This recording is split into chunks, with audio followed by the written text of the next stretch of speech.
Yeah, we're live.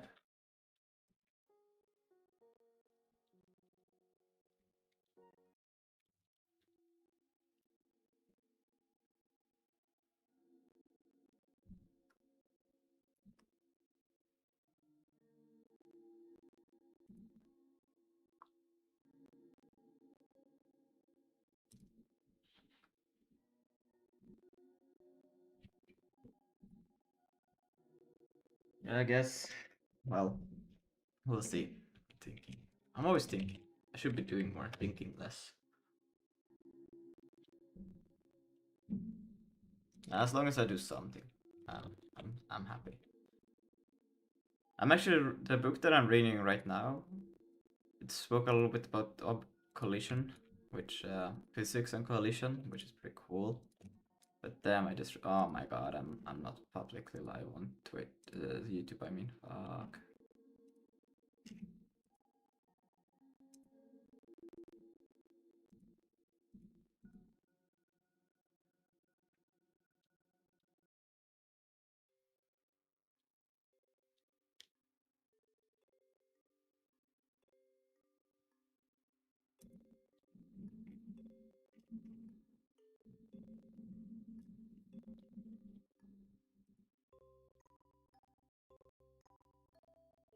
Okay, let's see. Let's try that again. Chat, put it to live, and that, put there. I think we're alright. We're alright. Yeah. This.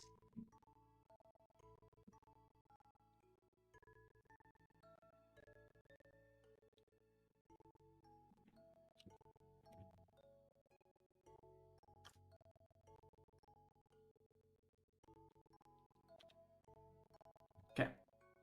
I have a stream on Discord as well.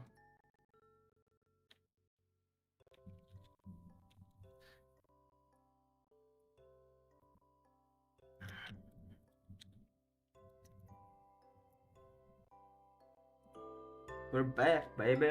And I think I know why. It's not working actually. Space start. We should probably get rid of space time at this. Wow.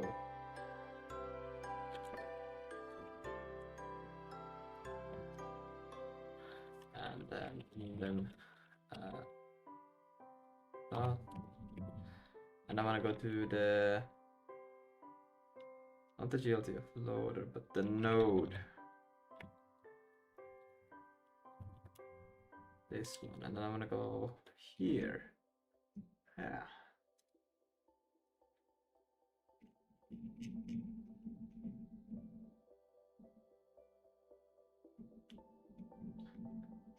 Yeah, it's this thing.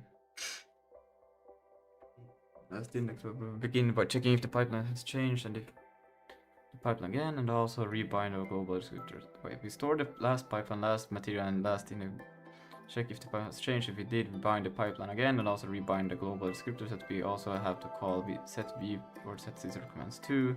Then we bind the descriptor set for the material parameter and texture if the material instance change. And last, index buffer gets bound again if changed.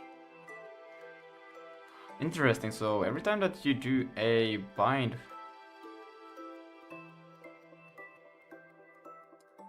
this is just the descriptor set. Wait, so if the material change, that's interesting.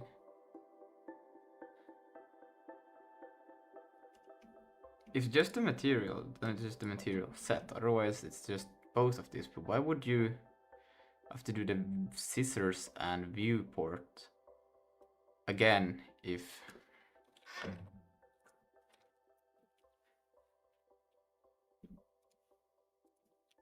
using you have to do that on every descriptor set? No, descriptor sets and pipeline. Okay, on pipeline.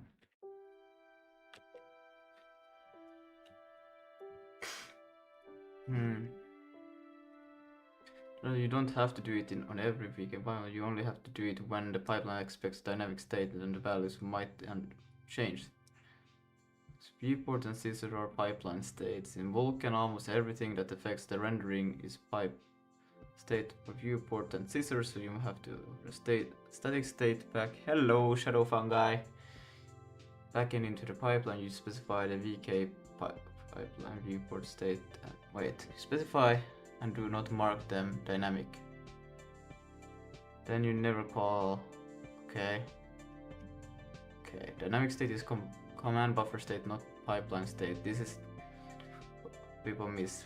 But it does not stress dynamic state. Dynamic state lives inside the command buffer, but Vulkan does not guarantee any default values. So if you bind a pipeline that uses dynamic viewport scissors and you haven't set them this command buffer undefined behavior. Oh, so because we used. So if you bind a pipeline, okay, but still though we are. Yeah, okay. So we bind a pipeline, and because when we create the pipeline, we have it to be dynamic, right? Okay. Okay. I still want to see that though. Pipeline. Wow, this is not really helpful.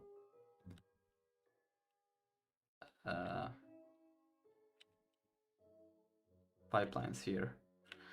But these are the compute pipelines. I want the graphics pipelines. These ones.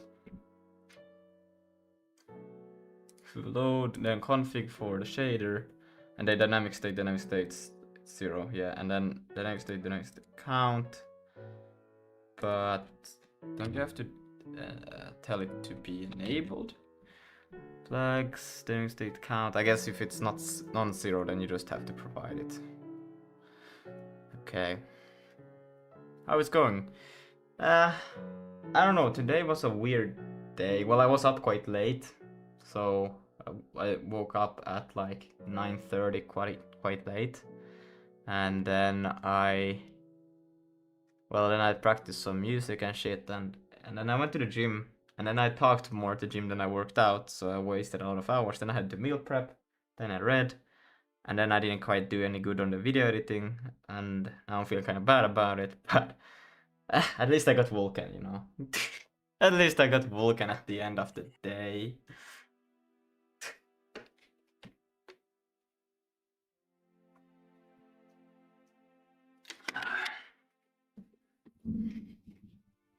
At the end of the day, I got Vulkan.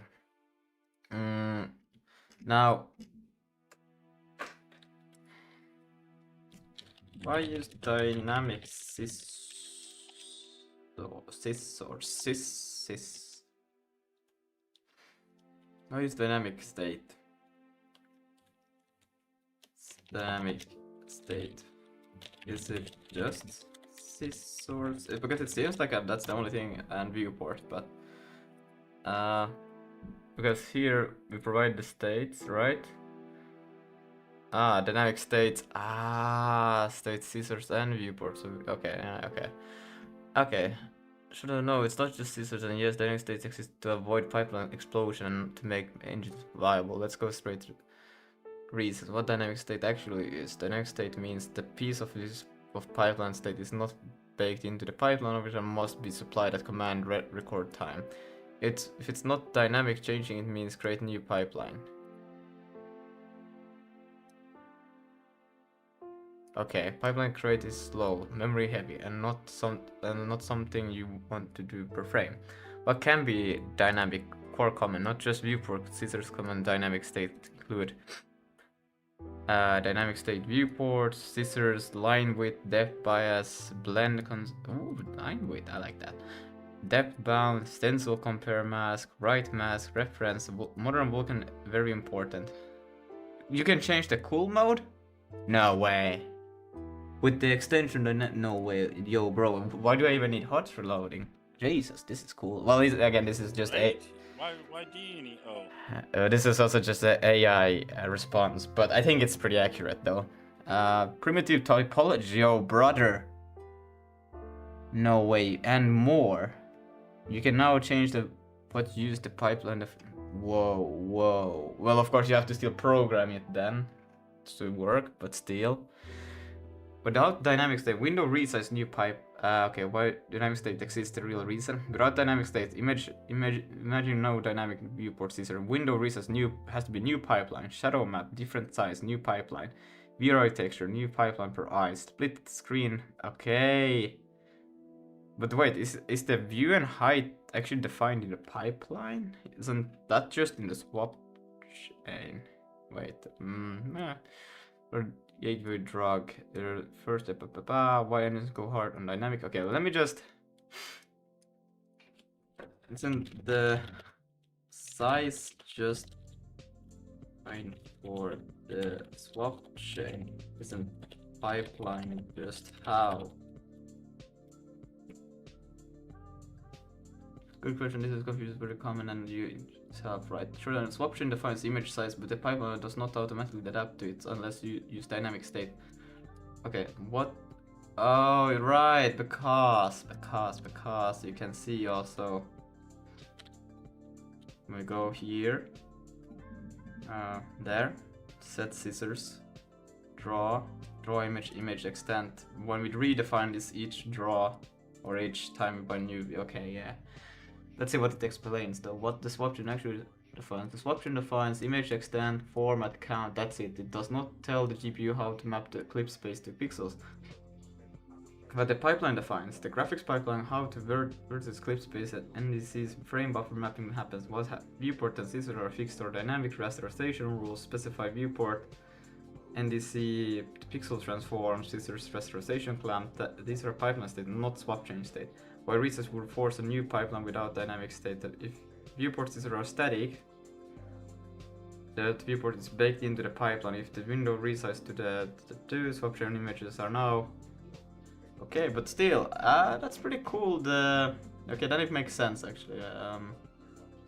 Yeah, because if we want to change the viewport, okay. Let's see. I want to look into this one a little bit more.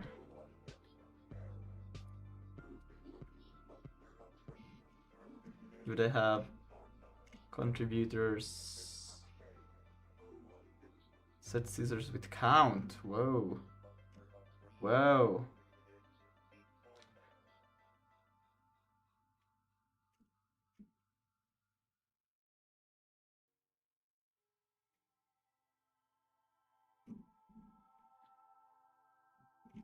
I would like to try this extension. Vulkan 1.3. Is it the device extension? Yeah, it's not part of the default. Vision, extension and version. Okay.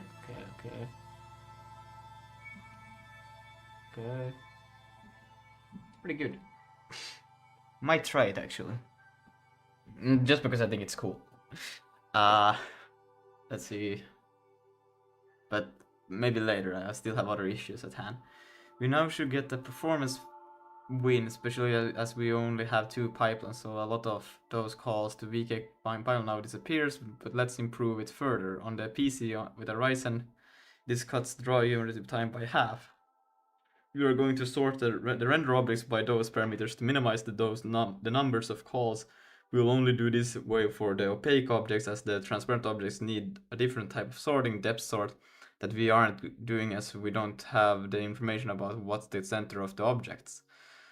To implement the sorting, we won't be sorting the draw array itself, as the objects are big. Instead, we are going to sort an array of indices to this draw array. This is common technique in big engines. At the beginning of the draw geometry function, add this. So what are they doing? They're taking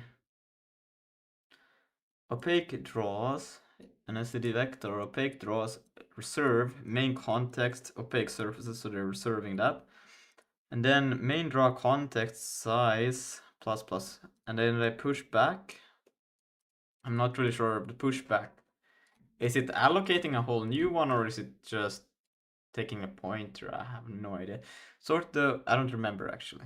Sort the opaque surfaces by material. Well, I guess if you, well, it doesn't really matter because it's just a U int, but you cannot draw opaque surface. Oh, you're just pushing back the indices. Okay. Okay, I see then. Okay, crazy. sort the opaque surfaces. So sort begin, and then you go to the end, and you make a lambda which takes in a IA and a const IB, okay, and it's auto. And they are referring to what?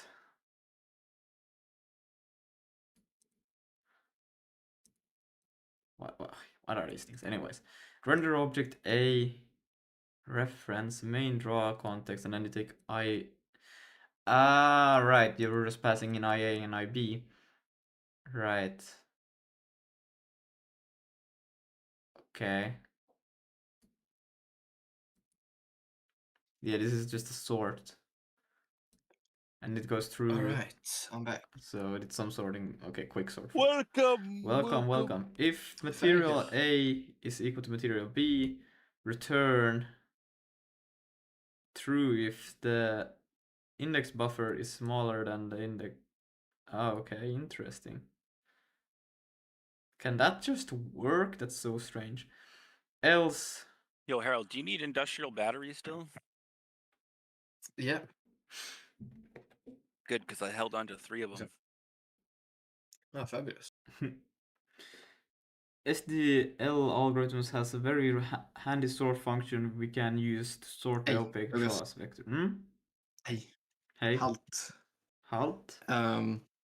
Yes, it means stop in German. So, when are we adding the bot? Right now. Just I would, if you could still spend some time trying to just find the slash command, that would be nice. Yeah, I can. Yeah. I can probably try to actually rewrite the entire thing. Well, not the entire thing, like the Discord login, now the Discord stuff from scratch again, because I've learned new things about networking. So yeah. I mean, yeah, but I think the slash, like the auto slash thing, is just so damn good. So if you really that's like honestly like the only thing. I will probably do a quick review. Just I trust you pretty much. No need for that. I think it's pretty good. Nah, you can do a review. It's you can just like say if you don't like stuff or whatever, and then I can Okay. change it. And Yeah, we'll do a live review on. How about that? yeah, I can do it right now. Yeah. No. Try to get a slash still working just before then. That. Yeah, alright. I will try to figure out this why this sorting algorithm would work, because it's comparing materials and index buffers. I'm like, how the fuck? What does that have to do? Well, I guess the order you add them in, but that shouldn't. Okay, whatever. I'm gonna check. The STD has a very handy set. Blah blah blah. We give it a lambda that defines an a less than operator, and it sorts it efficiently for us. Okay.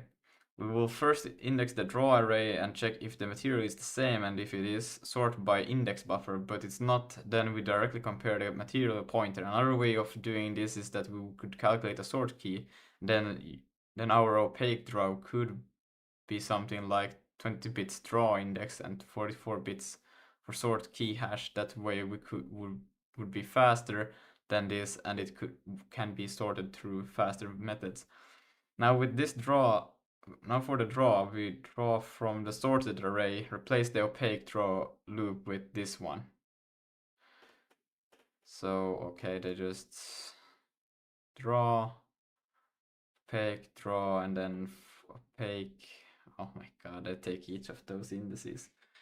With this, the renderer will minimize the number of the descriptor sets binds, as it will go through material by material. We'll still have the index buffer bind to real to deal with, but that's faster to switch. So they're not sorting by distance, they're sorting by actual usage. Ah, okay, then it makes sense, this thing. By doing this, the engine should now have a bit more performance, rendering only one scene. The cost of sorting makes it a wash if it's faster or not. We are doing insufficient single-threaded sort, so its cost can easily cover the performance we win on less Vulkan calls. Make sure to profile your scenes and decide if you want to enable it or not. But we are processing many more objects than we need to on both CPU and GPU. We are still rendering objects behind the camera. We can improve that with frustum calling. But I'm wondering, like, why would you Okay, I guess for the creation of the commands, this makes sense, but for the actual drawing, this is kind of stupid because now we are having objects being drawn on top of each other, maybe, which you could just have avoided if you would have. Well, I don't know if is it more expensive to send excessive calls or to draw the. I should profile this, but More calls equal more expensive. yeah, but if the call gets through and then it performs it and then it's like, is it? And then it sees that it cannot even perform this call, that it's invalid basically. It cannot draw this texture anyways. So,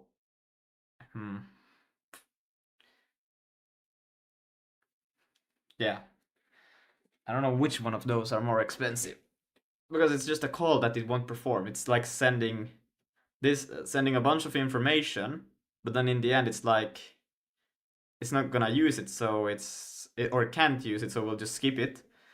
Or you would send less calls, but you will still go through and draw things that you don't that you will just be overwritten, because basically this one is sorting it based on just doing less calls to switch to which pipeline to use. But the draw calls are not sent in order of which objects are closest to the camera. So meaning it will still draw things and then will be like, oh, now this thing is in front of this thing, so let's overwrite those values so it will be drawn in front. So you're redundantly drawing things in the back that won't be seen. And then what happens after that is, or you could instead of have that, you could still send more draws to bind more pipelines back and forth, but you could do the draw calls in order that you just draw the things that are in front first, and then all of the small things behind will not be drawn, because it's like that would the depth buffer would be like this. It's redundant to do, so I'm not gonna do that. I don't know which one of those is more performant. If I'm making any sense. I think I'm thinking too much.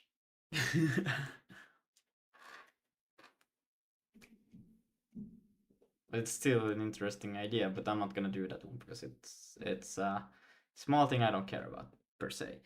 Frostum calling. What else are they doing here? Creating MIP maps. Anything else? Nope. Okay, that's pretty much it. For optimization. Okay, I guess we can still look into the Frostum calling and MIP maps, but one thing I have noticed that I need to do is this node. Because I just go in here and then I call draw, but I never. No, wait, I do append them. If surface material append render object. But wait a minute. Index mesh buffer material instance surface. That should be fine.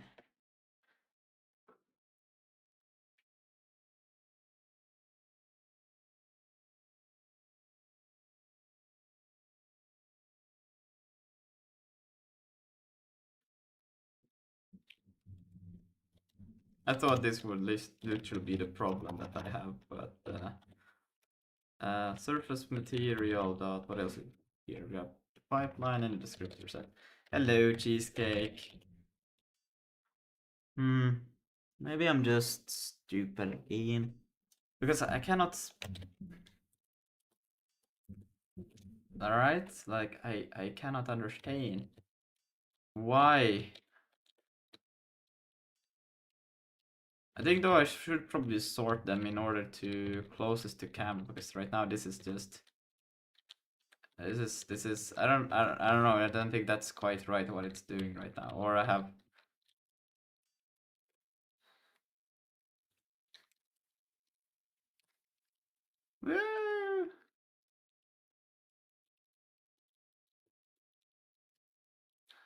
I mean, it seems alright, the actual. I think it's getting a bit stretched. Actually, like the rotation is wrong, besides that it's being stretched. That's like the only problem with my rotation though.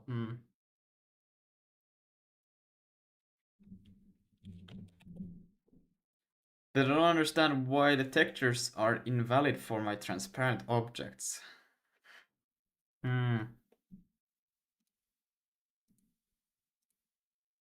Because that shouldn't be the GLTF. Is it? Am I just doing something very bad? Material roughness. I don't have anything smooth. Base color texture. Yeah, I guess I don't check for the smooth if that's what it's supposed to be. Let me see.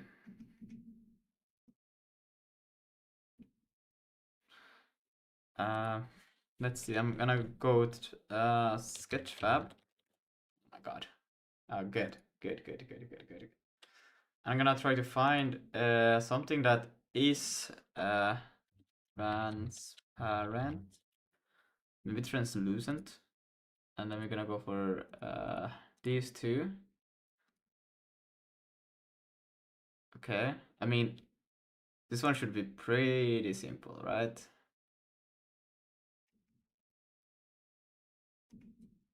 A pretty simple transparent bag.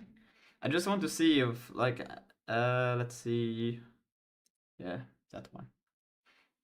And we want to go to projects, enter Sigma, assets, objects, and just call it bag. Oh my god.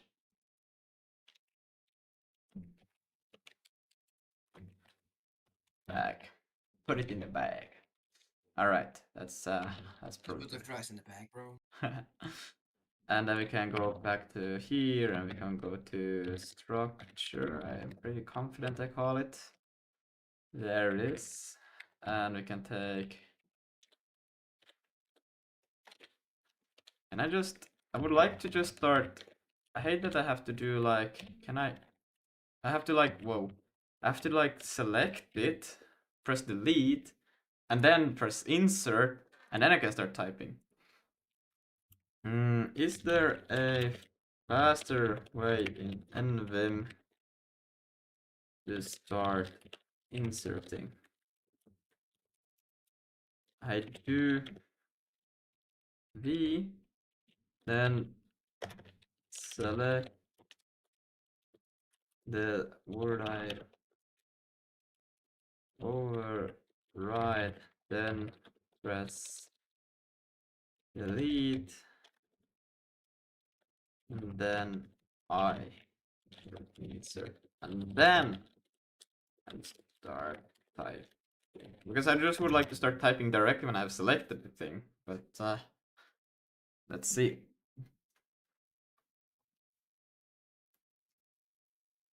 Wow, it's so fast that I might get an answer by tomorrow. And that's crazy. Well, in the meantime, while that one is actually trying to figure that out, I'm gonna actually do the slow way back. Oh, wow. Yes. Okay, what's the faster? You're doing now is the slowest possible path in Vim terms. New has exactly the shortcut you want. Here's this correct way. Change inner word. CIW. Or change words. Subtle different. Wait, what? So I can do this and then just change word. Oh, wait, I just did change it. What? Wait. Oh my god. Deletes the word, puts your directly into the insert. Let's try that one also. CI. Okay, but no. C seems to be enough. Change. C is enough. Good to know. Good to know. Don't need to know anything more. I'm pretty good. I'm pretty happy. Okay. We're gonna load the bag. Please tell me it loads though. Whoa, why it go so fast? I mean, I don't know if it's translucent or not. I don't think it is. Or I don't really have anything in the background, so it's kind of hard to tell. Whoa. I have a bit too much speed. It's so tiny, that freaking bag. I'm telling you.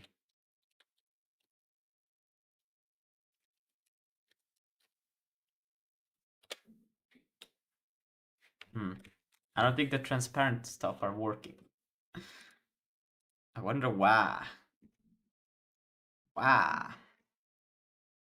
I'm gonna take this and just put the whole thing and ask like, We actually don't need, well, we need the whole init thing there. Let's see. Can you find a reason why my transparent material may not look right?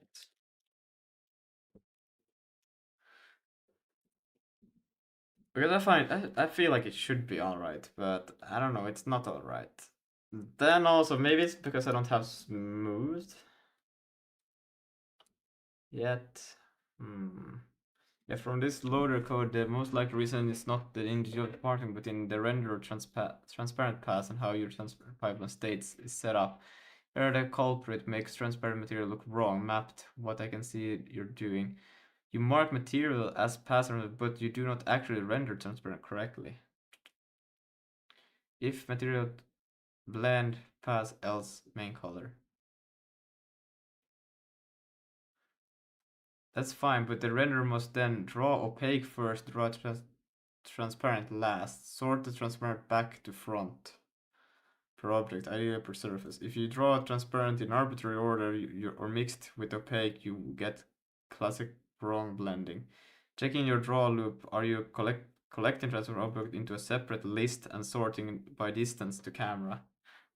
And well, I'm collecting them separate, but I'm not sorting them. Depth right is probably still on for transparent. Even if blending is correct, if your transparent pipeline writes depth, the first transparent triangle will punch a hole and block other behind it. For transparent pipeline, you almost always want depth test. I think I have it set to false, but we can still check it.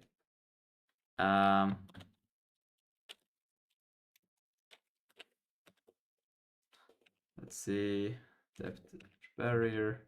Now we're already in the. We want to go a bit higher.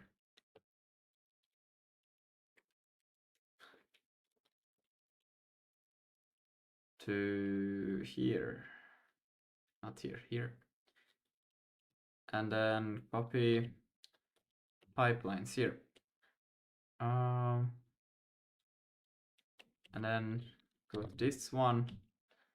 And then when we create here, mesh pipeline and set enabled color blend factor 1, depth testing. I do put it to false. And then I just init that one. And that should take that right depth enabled. I put it to false. Come back. Now come back. Right.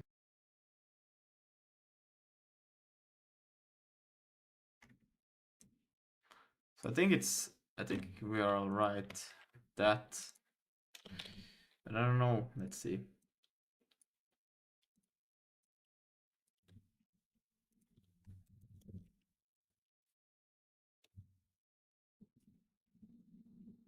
And another reason blend modes means straight versus permutation alpha. GL blend exerts straight alpha in the use case. Source minus source 1, source minus alpha just to keep alpha. Accidentally use pre 1, 1 minus alpha. This might be the case. You ignore double-sided. GL materials can be double-sided through. Oh, transparent stuff leaves clothes decals in your loader. You don't see your reading material sided at all. If your pipeline calls bug face, transparent meshes can look broken from certain angles. Oh, check if material side. Oh, wow, there's a lot to consider actually with these things. Well, actually, I don't know why I'm so concerned about these things yet. Your shader might be outputting alpha as 1 or not sampling texture.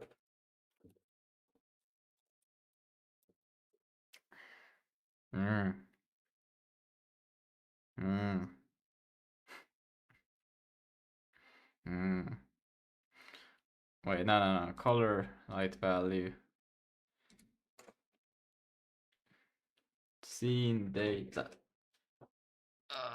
Oh no.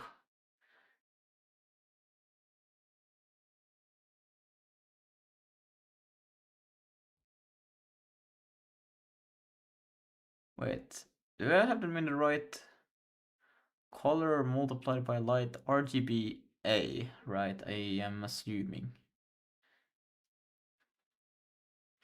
Your shader might be. Let's see, I'm gonna yank that. It's not ARGB, pretty sure. Let's see. Yep, I can see two concerned reasons your transport can look wrong. One, likely depending on renderer. Blend is additive. VK factor 1 you do, and this inside the function you hard code source color blend factor alpha, source alpha destination color factor passed in. So with 1 you get color source of alpha plus destination multiplied by additive-ish glowy washed, doesn't look like transparency. For normal when you almost always want source alpha minus. So mesh 5 mode set color blend mode. Can try.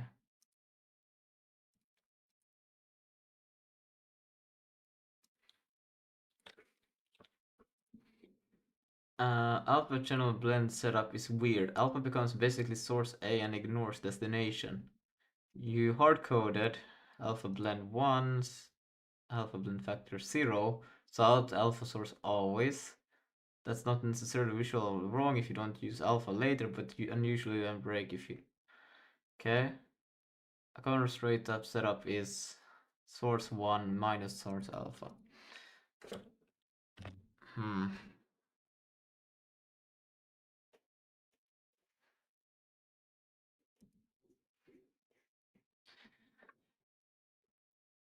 That compares greater evil. This is fine only if you use reverse C correctly. Okay. But I could change right now. Minimal.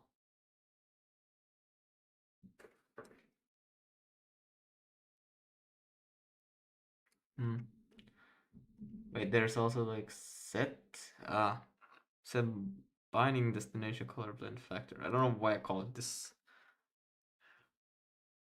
I should probably just call it set blinding state or something like that. This is just weird. Anyways, let's see. Yep, your fragment shader is forcing everything to be fully opaque. Is it actually like the alpha last? The GLTF is alpha mode blend. The texture has an alpha channel. You enable blending. The shader outputs one alpha, meaning blending effectively becomes draw opaque or additive-ish depending on the factors. Use the texture alpha and factor you have. So just texture A.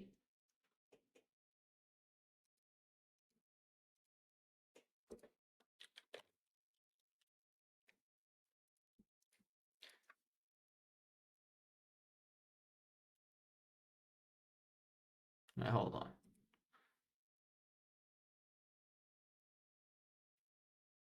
We're talking about the same.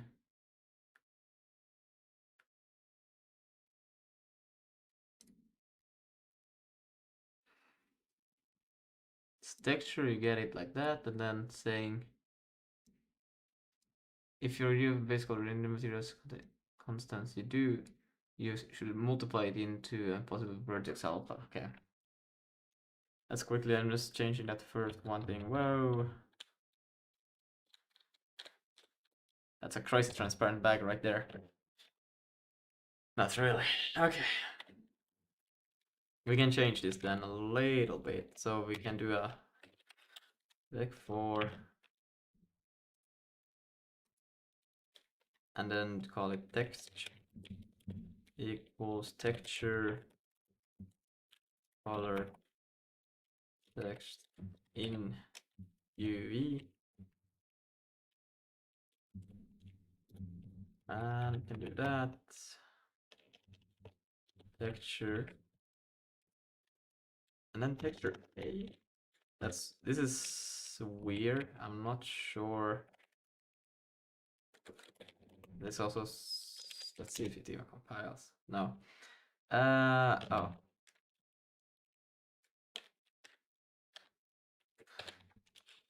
Sometimes I wish I could just like overwrite without having to do any inserts or anything like that. Mesh wrong operand type. Operand exists at left hand. Okay, 15 here, right.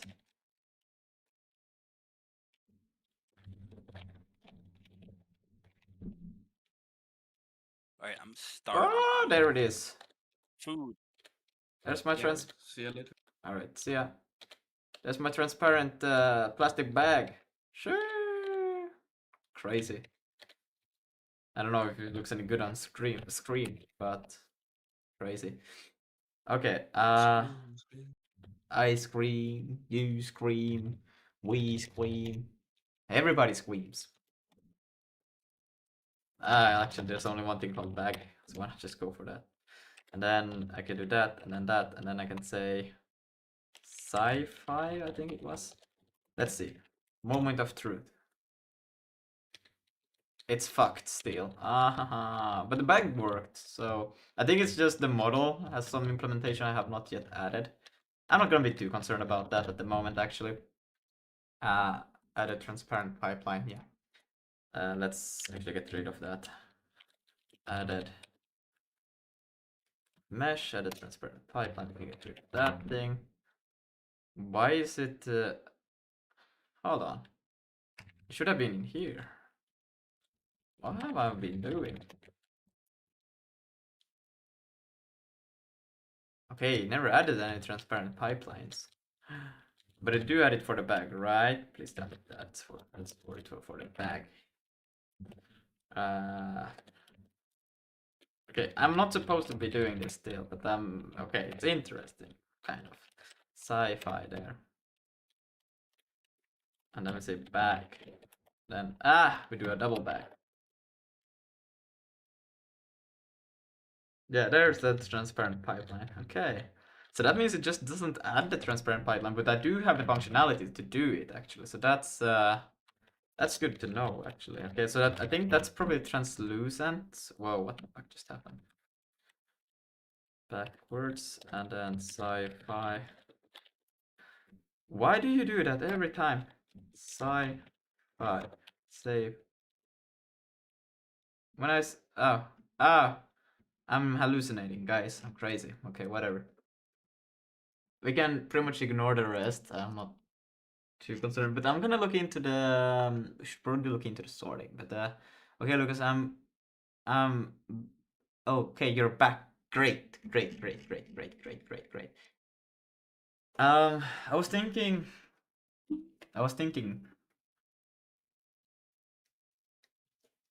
But then I wasn't. And I cried. Anyways, first I'm calling. Right now we render every object in the map. We don't have to draw things that are outside of the view.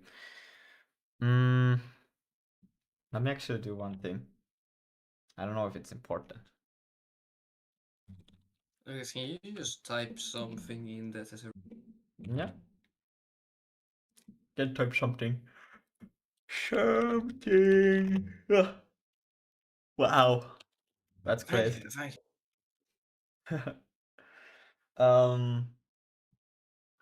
So should I got a transparent bag. I got the transparent bag. Wow. Let me actually write that down. I'm thinking that I might should do that. Should do that. Might. And it was 40.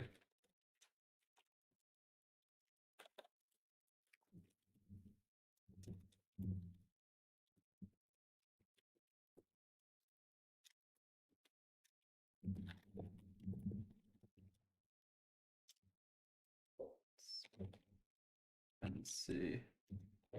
Working. Wording. Working. Okay. So, let's see.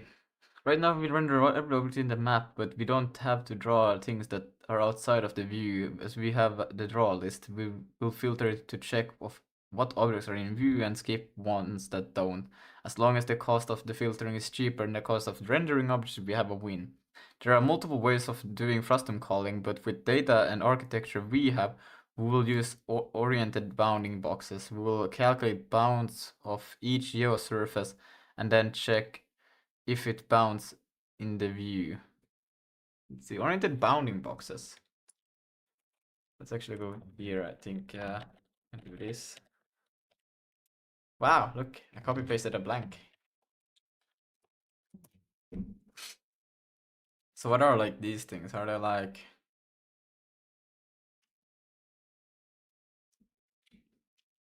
That's some crazy stuff right there.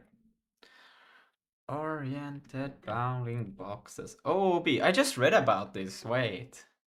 Oriented bounding is a rectangular box that can be rotated to tightly fit an object orientation, unlike an axis line. Yeah, so it's like AAB, but it's like you can rotate it on an axis, which are constrained to the image axis. OB are defined by 5 parameters: the center, ordinary xy with height and or rotation angle theta, allowing for more precise fit around objects, especially those with irregular shapes or arbitrary orientations, such as vehicles, text, or features. Maybe I'm wrong. Let's see. This is tighter fit. Is there anything better to read than that? Okay, here. Training a precise object detection model with an oriented bounding box, so we requires a thorough dataset. This guy's okay. Wait, so is it still like not? I'm just trying to find something that would explain what it is. Under bounding box, all you need to know. Thank you. This is all I need to know. Okay, it looks valid. All you need when building a computer vision system. Oh, okay. The accuracy of object detection model hinge on the quality of data. I wonder if you guys, yeah.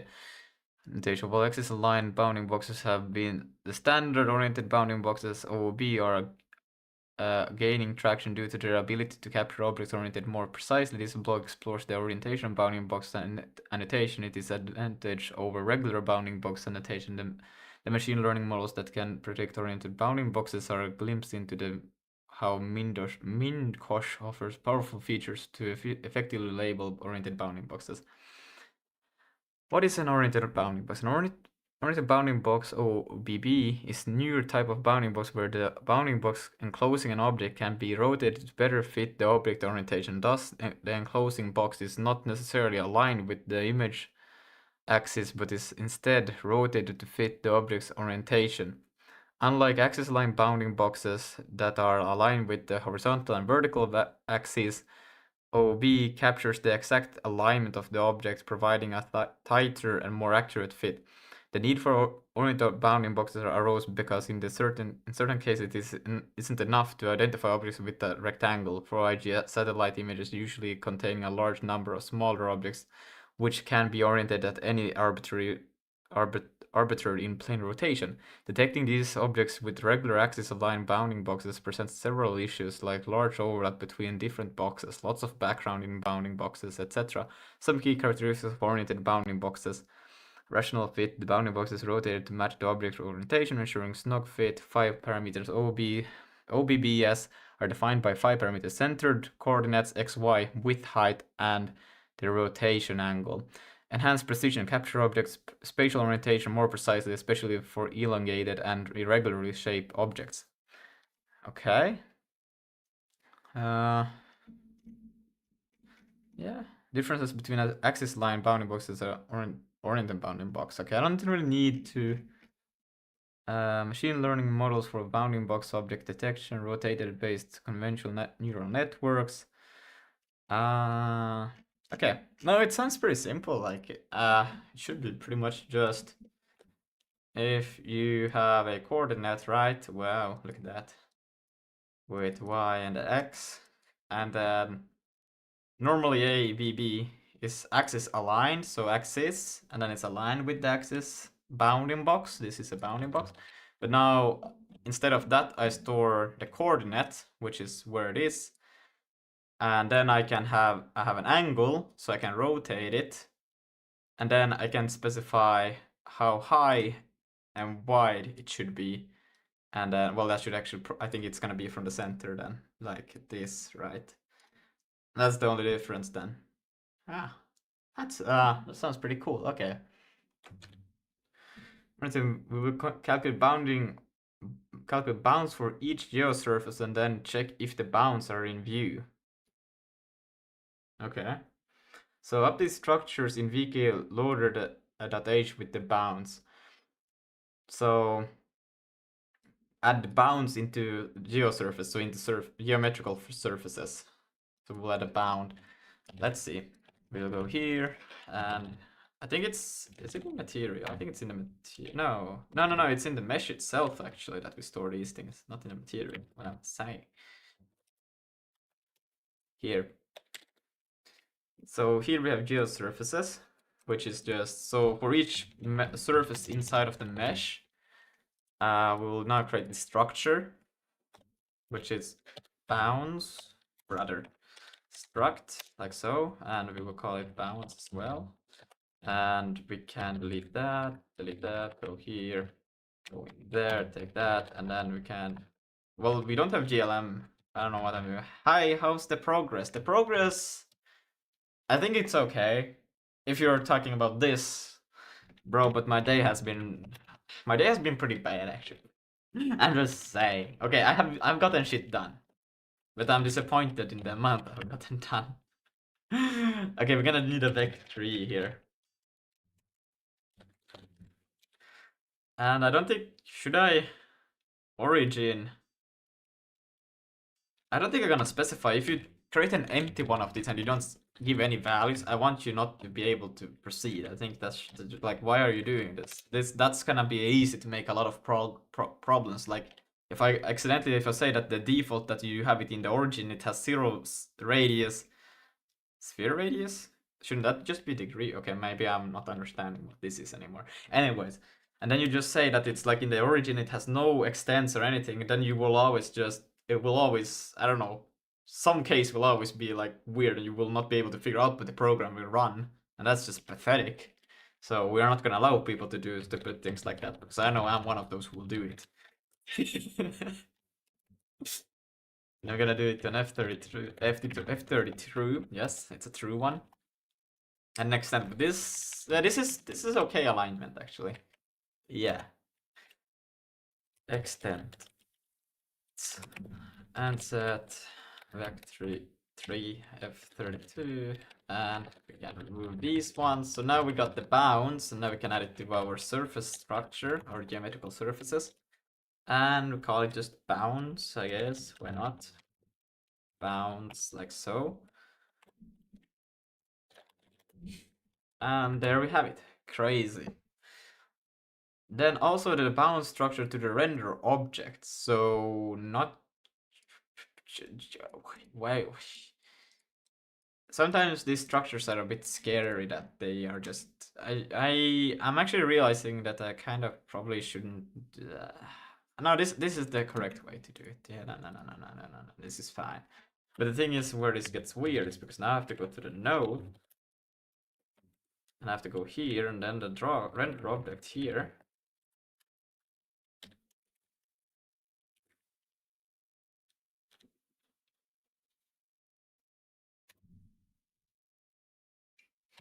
I'm just gonna change the order a little bit. Material instance, and then okay, but I don't have them to be public, so I cannot just straight up add it in here. And then it's from the mesh. Okay, I think it's okay. We can do that. We can do that. That's okay. So we just change it to public. It's no biggie, no biggie. That's okay. So then we can do it here. Call it bounds as well, just bounds, even though it's singular. Damn. We do it. Why do I do it? What? If I have Vulkan here, why am I doing it? Oh wait, this is the Vulkan. This is not the. This is not my Vulkan. That's the actual Vulkan. Okay, that's a big of a. That's bad. That's bad. That's so bad. Bounce, are you making physics or something? No, but it's gonna be used for the render frustum calling. Actually, I'm thinking if I should do physics next or calling, yeah. I'm thinking if I should do physics next, kind of, or if I should not. Yeah. I'm thinking like if I should go for, is it called physics? Physics, there. This. Why not, right? It would be good to implement my own, but then again, I'm like, I just want to make the game. I don't want to make all the tools. Some of the tools I like to make, but not all of them. Okay, I probably should also make my own thing, but because isn't this a C library? Hello, look, German game dev. I don't know if it works on AMD though. And I think it's for clots and for stuff, not for whole. No, I think this is physics is for. Well, I'm very new, so I cannot tell honestly. But I think it should be, and it should be for like, if I understood correctly, they have like a free version which is for the CPU, and then you can pay a license to get for the GPU physics. Wow, now I pressed buttons, but that's a step forward, right? GPU compute stuff, visual only. Maybe. Anyways, let's continue. Our bounds are a origin, extent box size, and sphere radius. And why the sphere radius can be used in case we want to use other frustum calling algorithms and has other uses. To calculate it, we must add it to the loader code. This code goes inside the load GLTF function at the end of the loop that loads the mesh data. Yeah, right. So just before pushing the surface, apparently, yeah. Wait, I have an error in here? Look at that. Right. Yeah, we'll get to this one in a bit. Let's go to the GLTF loader real quick. And then new surface. That's not surf. But new. Yeah, surf. There it is. Now, the thing is that this is fine. Yes, this should be fine. So we should be able to just do here max min pos. No, it's not fine. But do I use it anywhere else besides at the end? So I should be able to also just create. I can take it here, and then just before I actually append it and do anything with it, I can put it there instead. That should be way smarter to do, because then it's more cohesive. Yeah, certain. In theory, it can handle all types. In theory. Nice. But yeah, there's plenty of this. Wait.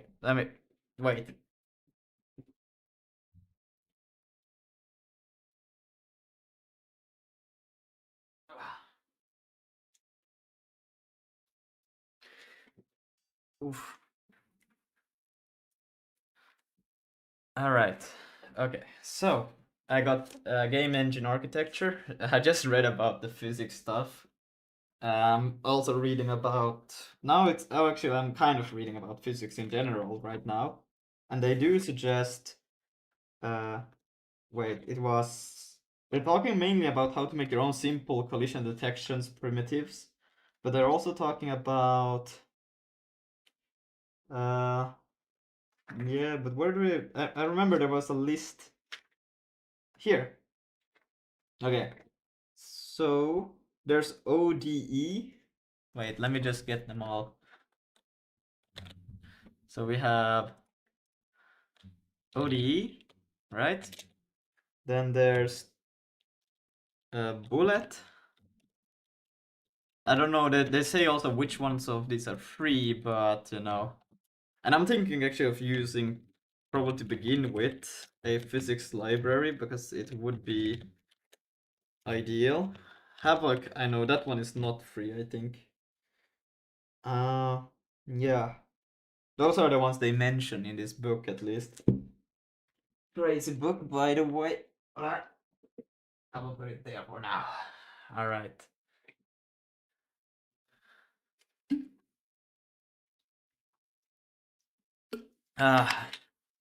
PhysX is free for commercial use. It says modifying the source code is not allowed, but if you want to do something eccentric with it, you will have blah blah blah. It's only paid if you don't modify their source code. Yep, Havoc is expensive. Yeah. Is Vulkan hard to use?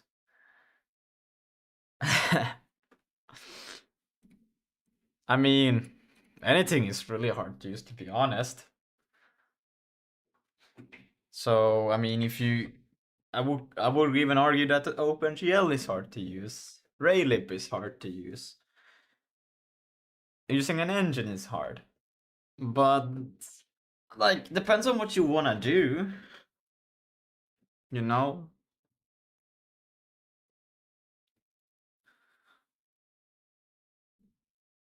I'm still learning Vulkan. I haven't used Vulkan actively for... I started Vulkan... Is it a half a year ago? I don't remember. A while ago, probably a year. But I have also been doing a lot of other weird shit. Like, I haven't actively been doing Vulkan.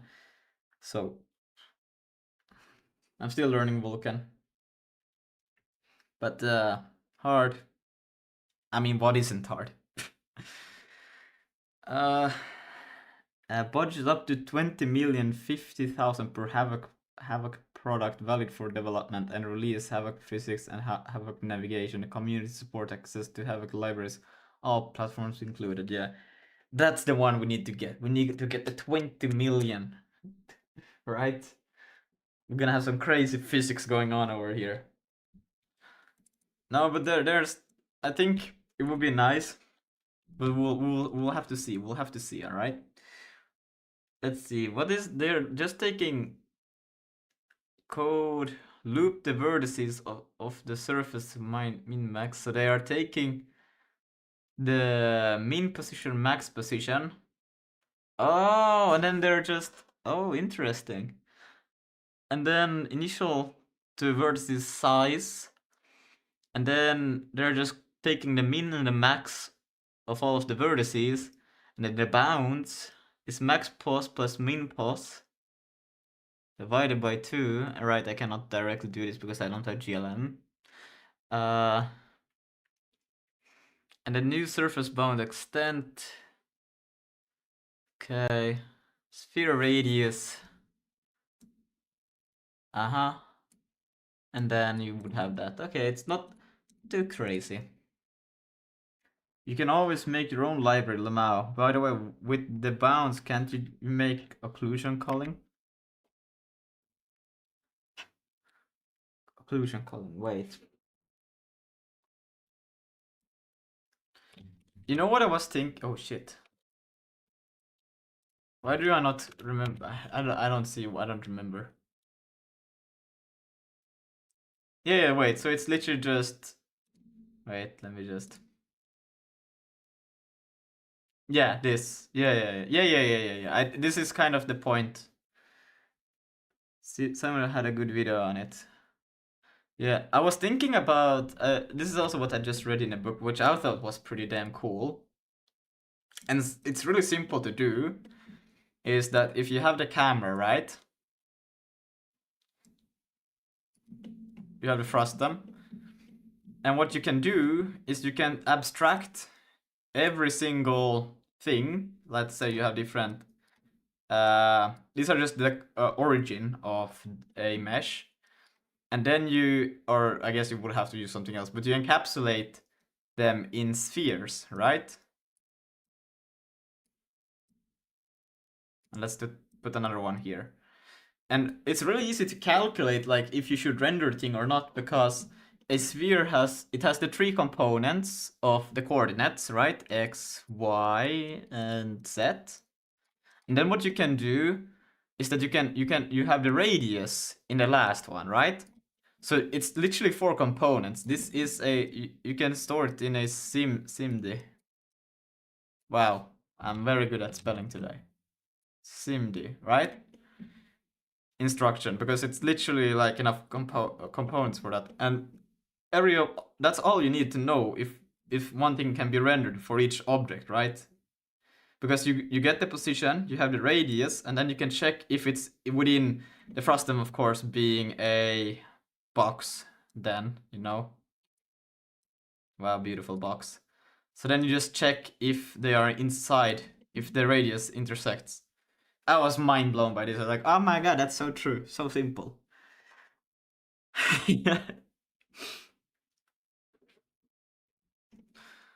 It's crazy the optimizations that you can do in these things, and I guess that's why also they are suggesting to store the bounds inside of these things, or the sphere radius, and then you have the origin. This is kind of, you could just, well, now you're not optimizing the thing I just said, but you know what I mean, right?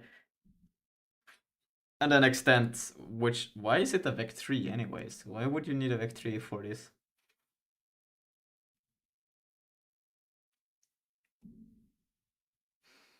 Ah, yeah, no, we are not working in 2D here. We're working in 3D. I forgot for a moment. I was like, what are we doing 2D? Okay, but yeah, so we can do that now. We can iterate through. Yep, lol, exactly. You can iterate through all of these. Oh, whoa, look at that. I'm already messing up. It's okay. Oh no. Wait. So, and then we'll just take this and we'll store, let's see, min pos, max position. Okay. So we have to do var min position is equal to vertices list that items dot, no, not dot, index initial vertex position, and then we'll yank that, and then we'll do the same for whoopsie daisy, like that, and max pos. So we have min and max now. And then we'll go through all of these for each initial vertex to vertices list dot items dot len. We'll capture I, and then in here we will just take min pulse is equal to at. I don't think I can do this. This is not going to work because these are not. Oh no. They don't have. Can I take two or more arguments and it returns the smallest value included the minimum built-in accepts integers, floats, and vectors of either. Okay, in the later case, the operation is performed element-wise. Well, that I don't know if I want. I think I. Nah, what kind of comparison do I actually want to make here? If I have a position, yo, what's up, Joshua? What is considered? Okay, I think I want. What do I want? Because if you think about it, do I want it to be just distance from? I don't know. I'm just gonna put it in there and pray to God that it works. Am I right? Vertices list items I dot position, and then we'll have max position, and then that is the same as that one but just max. So why not just do this? Max mass, and then we'll just change this to max and like so, and then maybe we should also change this to the max. So I remember me. It's you again. Yes. I try to remember. But yeah. So now we will store these ones. If it does element wise, it's kind of weird because I'm like, I was just gonna compare x and be like, if x is smaller, I guess it's smaller. You know. Well, I guess it's not. I guess that can work, but it's also like, I don't know. It's weird. Is there like, does it show how it does it? Can I go to it? No, of course I cannot go to it. Calculate origin and extents from the min-max use extent length for radius. Okay. There are finally two people chatting, me and somebody else. Woo! Yeah, it's good. It's good. It's good. I wonder, like, I'm like, it's kind of good when it's less people, but I was like, what if there's becomes a lot of people? Am I then supposed to like? I can't read every message then anymore, and I'm like, how will you guys like? Will you guys just have a solo conversation while I'm just struggling, or what will happen? Ugh.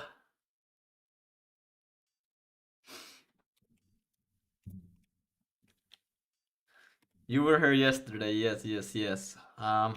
Let's see. Origin.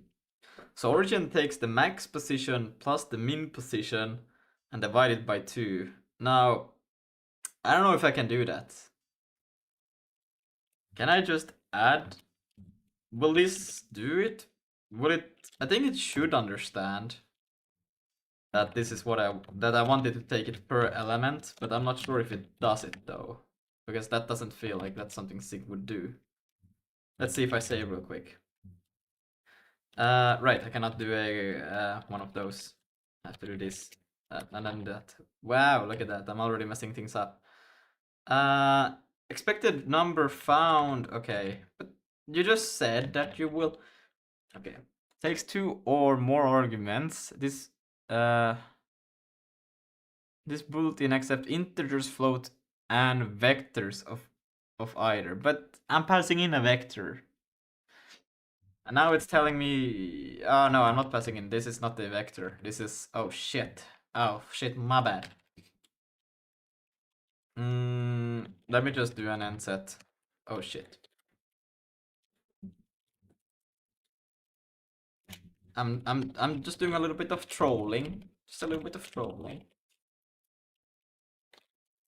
Okay, now.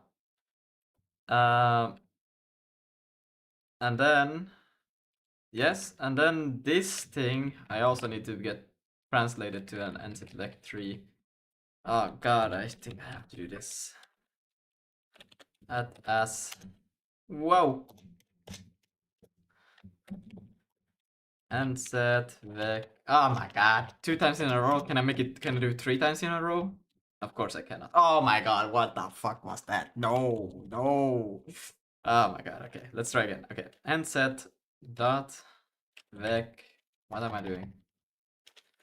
Nset dot vec 3, okay, f32, comma, okay, why is it working now? I don't know, I fucked it up. Bam, and then we'll go to the end, and then bam, we are very, very happy, yes. And then we'll remove this one, and then save it, let's see. And then set, of course, it's like with a capital V, everybody knows that. And bam! Okay, it's actually this works. Now, mixed scalar and vector operand. I guess I could do a. Could this work? Hold on. I guess I could do. Could I do 2? No, of course not. Mixed scalar and wait, mixed scalar operand and structure, yes. Ah, but I could do an at, but I would like to just, I don't want to use the at, I would like to use the at back 3, that 33, but how can I create, okay, brother, am I gonna have to do it like this? Okay, wait, hold on, could this work? I feel like this is wrong.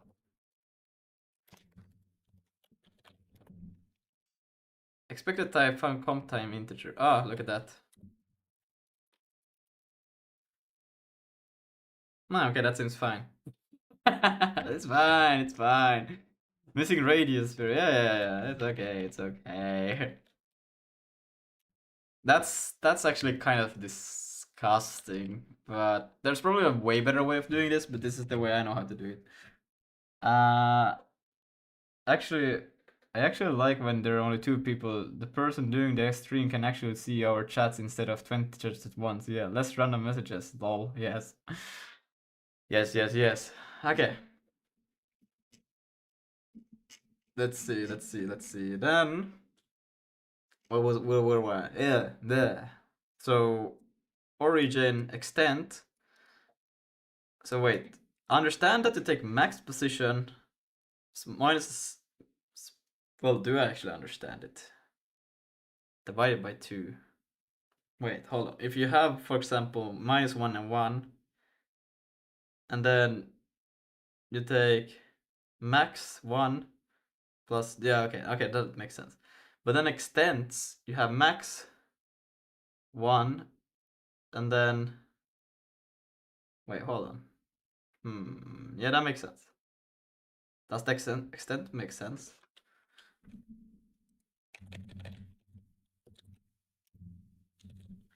How long has the stream been going on for? It has been going for 1 hour and 15 minutes. Or what do you mean by going on for? I guess that's not I think you can see that. You mean how many times I've been streaming this project?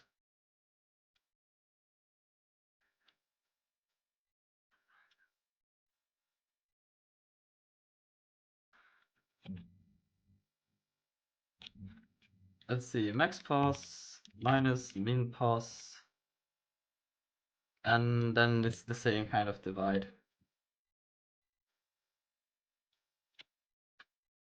Like so. Then we still need one more, and that's sphere radius. Now, what they do here is they give a length, new surface, and then the extent. The extent is a vec3, and then I take the length of it. Can I do that? Wait, I'm gonna try max post dot now. Let's see, what do we have? What's the definition? We do we have, I think we should have a length vector here. Go to add xy equals scale dot cross length. Yeah, we could do length on, we pass in the type and then oh yeah, we do it. That's how we do it. So now the only problem is that I don't have that value yet. So I don't have it yet. So I guess I would have to store it outside before I assign it. I was here for 1 hour because there was an update on Gorilla Tag on VR. Oh shit! You play Gorilla Tag?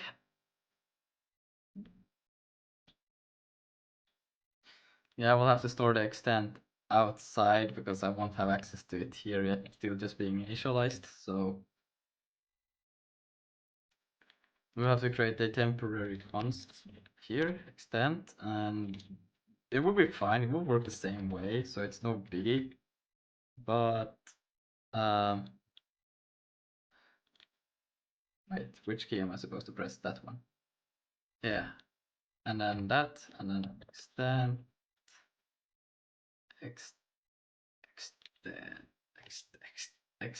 extend, bruh. And then what we can do here is we can do nunc dot, is it vec? Can I do extend dot len? Extends, by the way. Why do I call it extends? Oh my god.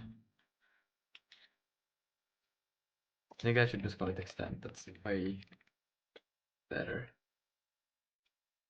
Okay. And set that vec3 f33 always 33 len. Am I actually not doing this right? Is it how do I get vec there? length, and then here a pattern extent, and then we're very happy, and almost very happy. Now, fuck!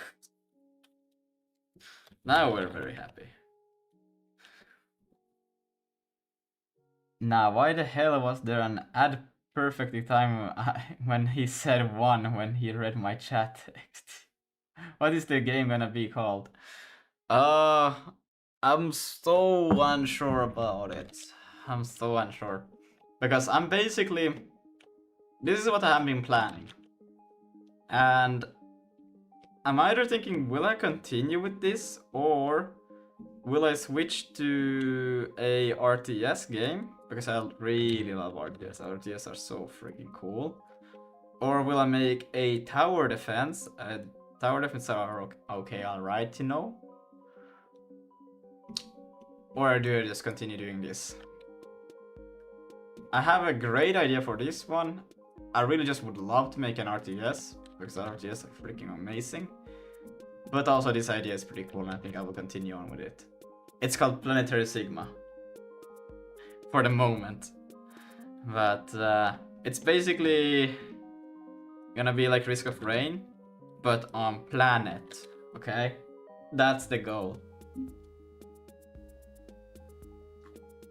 I don't know if I will make it destructible planet, because I think that will just be more confusing than it would be fun.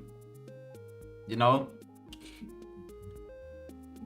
I was first thinking, like, should you just be able to mine resources? That would be crazy. But I was like, that's gonna be just hella confusing. Imagine trying to navigate in a game and shoot enemies, and no, ain't gonna work.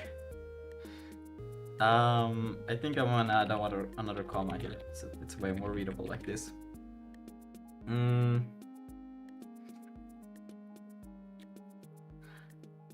Alright.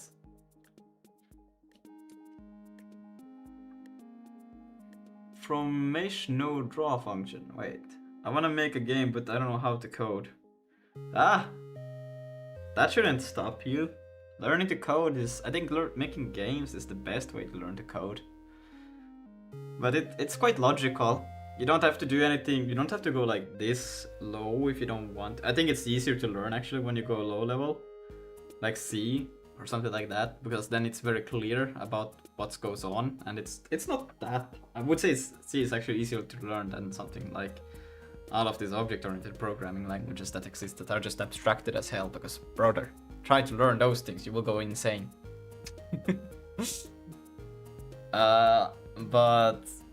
Okay, no, it actually depends. It depends a lot. But... just make a game.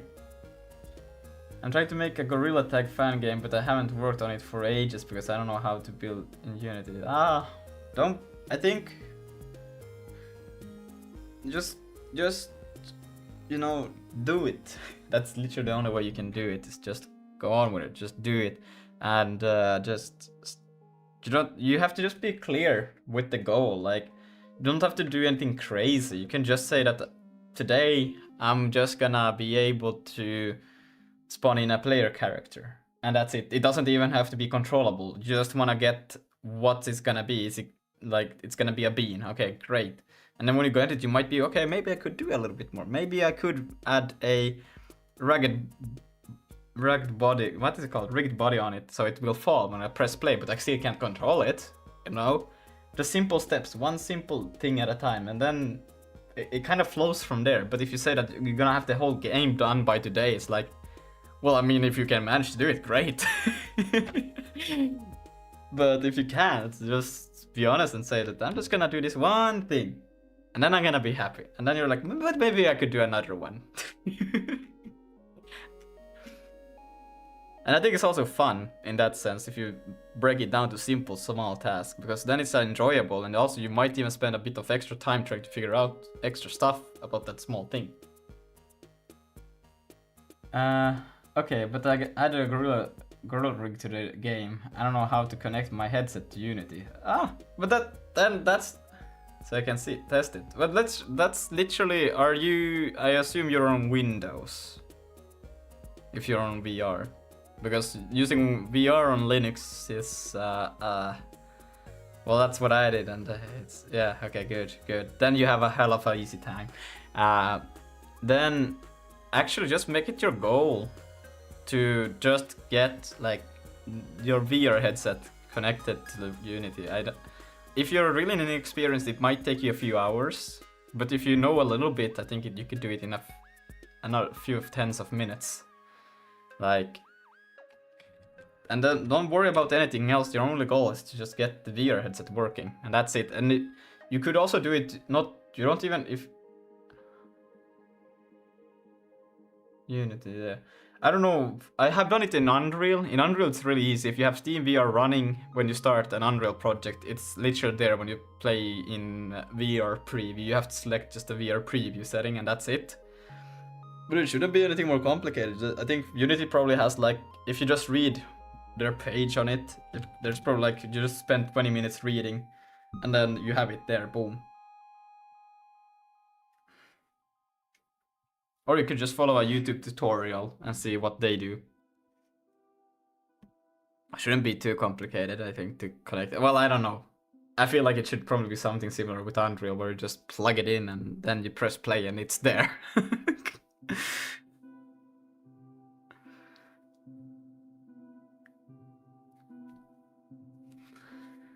Where were we? We have gotten them with the appropriate values from the mesh node draw function. Make sure that the bounds are copied to render object. It should look like this now. Yeah, now we want to copy them over there. That's what I wanted to do. That makes sense. We apparently have an error still. What, do we actually? No, we don't. I was joking. I'll have to use Meta Horizon link app, but I haven't used that in ages. Yeah, maybe if you're using something like a quest, Meta might want you to do something like that. I'm sorry. But I think one thing you should get used to is that a lot of, when it comes to programming and these things, a lot of it's just trying to figure out like how to go around stuff, and usually one thing depends on something else, and then you need that thing, and that thing you need something else. That's just how things are.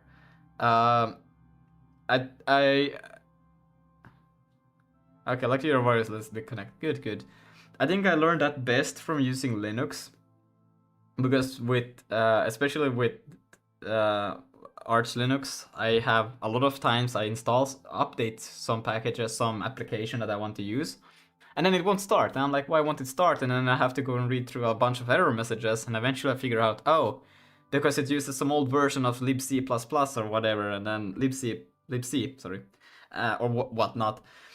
And then I have to go and get an old version of that so I can compile and run it properly, and then I can run it. You know, there's like, when you're using Windows, I promise you, there's 100,000 things that your one application depends on, but the Windows just fixes all of that for you, so you don't have to worry about it. But when you start to develop, you will have to become kind of responsible for these things, and it's just getting used to that there are a lot of things that you will just have to figure out and how to connect. That's where you spend a lot of your time.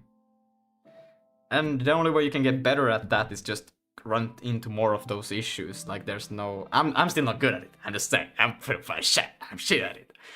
But that's how you get good at it. I think I have died on Discord, maybe. Hello?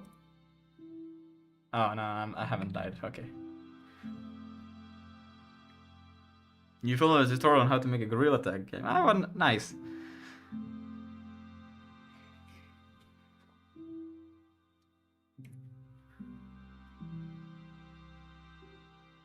I think tutorials are great as long as you're actually just trying to make something out of it. Like, if you're just... if I were to just do this tutorial and then... Like, the goal of doing this tutorial is for me to make the damn game. But if I just did the tutorial and then just ditched it, I would be like, okay, well, what was the point of it? Like, you can use them as building blocks to get where you want to go. That's I feel is the best way. Tutorials are great for that. But if you're just doing tutorials because, let's say, I just want to learn about how things work, well, I guess it's fine, but I think a little bit of more purpose to accomplish something, like, I don't know. Oh, thank you for the subscription. Vintage. Is it vintage? Why is it tiny? Wait, let me make that bigger. I know, it's Henry. I know. Let me next person will have it bigger. Where is it? Why is it so tiny? What the hell? Okay, I think I have messed something up. I need to fix this somehow. What is this thing? I have no idea what this is. I scaled something down. I don't know what it is, but something got scaled. Oh no. Yeah, I should get the multi-chat also working. But okay, back to the thing. Now that we have the render object, it also has the bounds, like so. And we want to edit like that, and then we can save it real quick, like that. And then we can do this. And where's my LSP? Reload, no, what? Reload, what the hell? Oh no. Reload LSP. Please tell me you can show me something. No, of course you cannot show me anything. Great. Anyways, now, well, oh wait, we can just take the boundeds, brother. I'm doing extra work here. Surface, not structure. Surface dot bound, like so. What the fuck? Bam! And of course we're supposed to use the comma, not semicolon. What the hell? Okay. Folder on how to make rotate. I forgot to turn off my PC again. I'm gonna connect with MetalLink and follow a tutorial so I can play the game in VR. I'll look up a tutorial. Yeah. Go do it. Don't let your dreams be memes. That's a guy told on the stream once. What happened to Totsa? Totsa went somewhere, probably. Okay, I'm back. I had to go because my earplugs... Oh no. Battery died. Damn. He disappeared. Now he's back. Alright. Let's see. All of this should be fine. Now we have the bounds on the geosurface and just need to check for visibility on the render objects. Add this function to VK engine C++. It's a global function. Okay. This is gonna be interesting because I don't have GLM, so let's see how I'm gonna translate this. But just in the ren is visible. I feel like this should be a utils.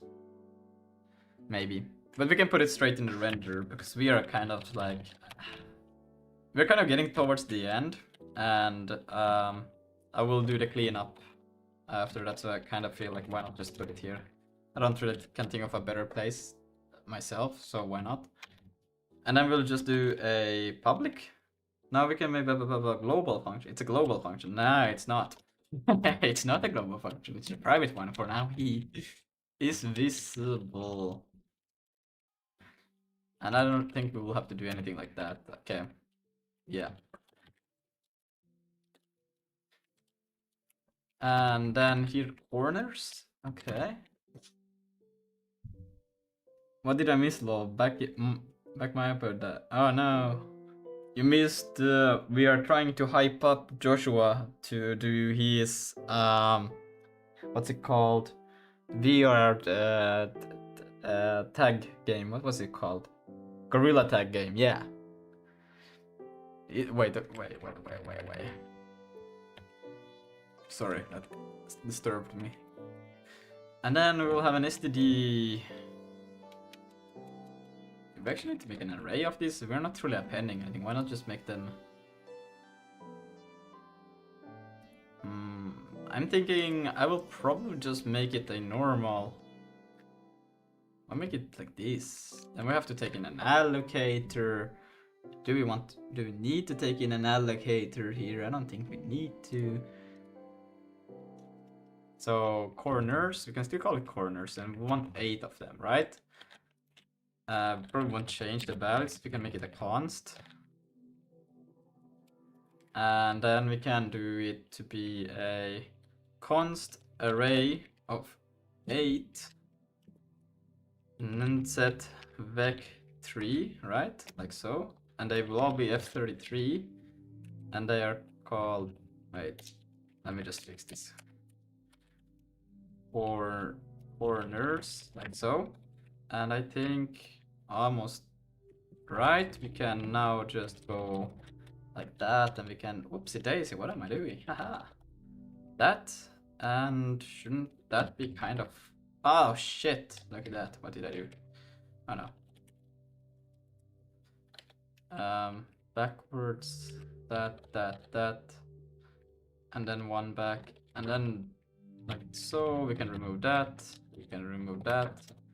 and then we have to just do this, that, like so.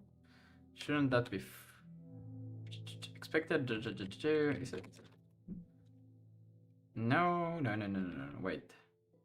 This should be fine.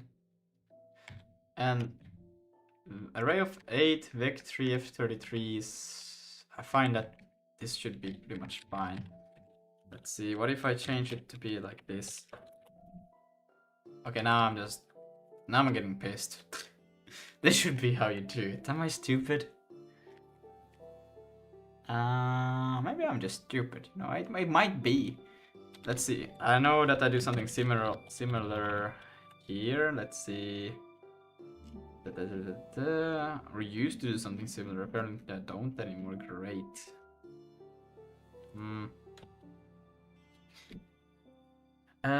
Wait. Just so you can do it. Gorilla Tag fan game. I'm gonna call it Monkey Madness. Shit, nice name. I haven't had my PC for years. When I got my PC was on October 4th, so it's been 3 months and this is my first PC. Nice. That's really nice when you get...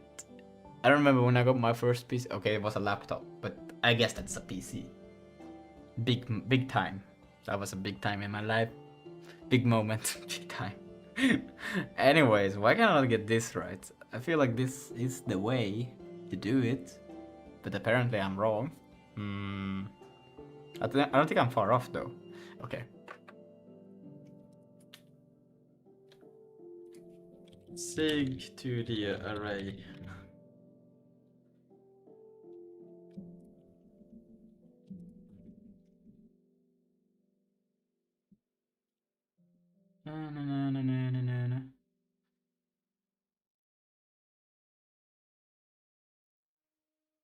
I don't think I should have to do right. No. If I say it's not a 2D array, it's 1D array. Ah, now I see.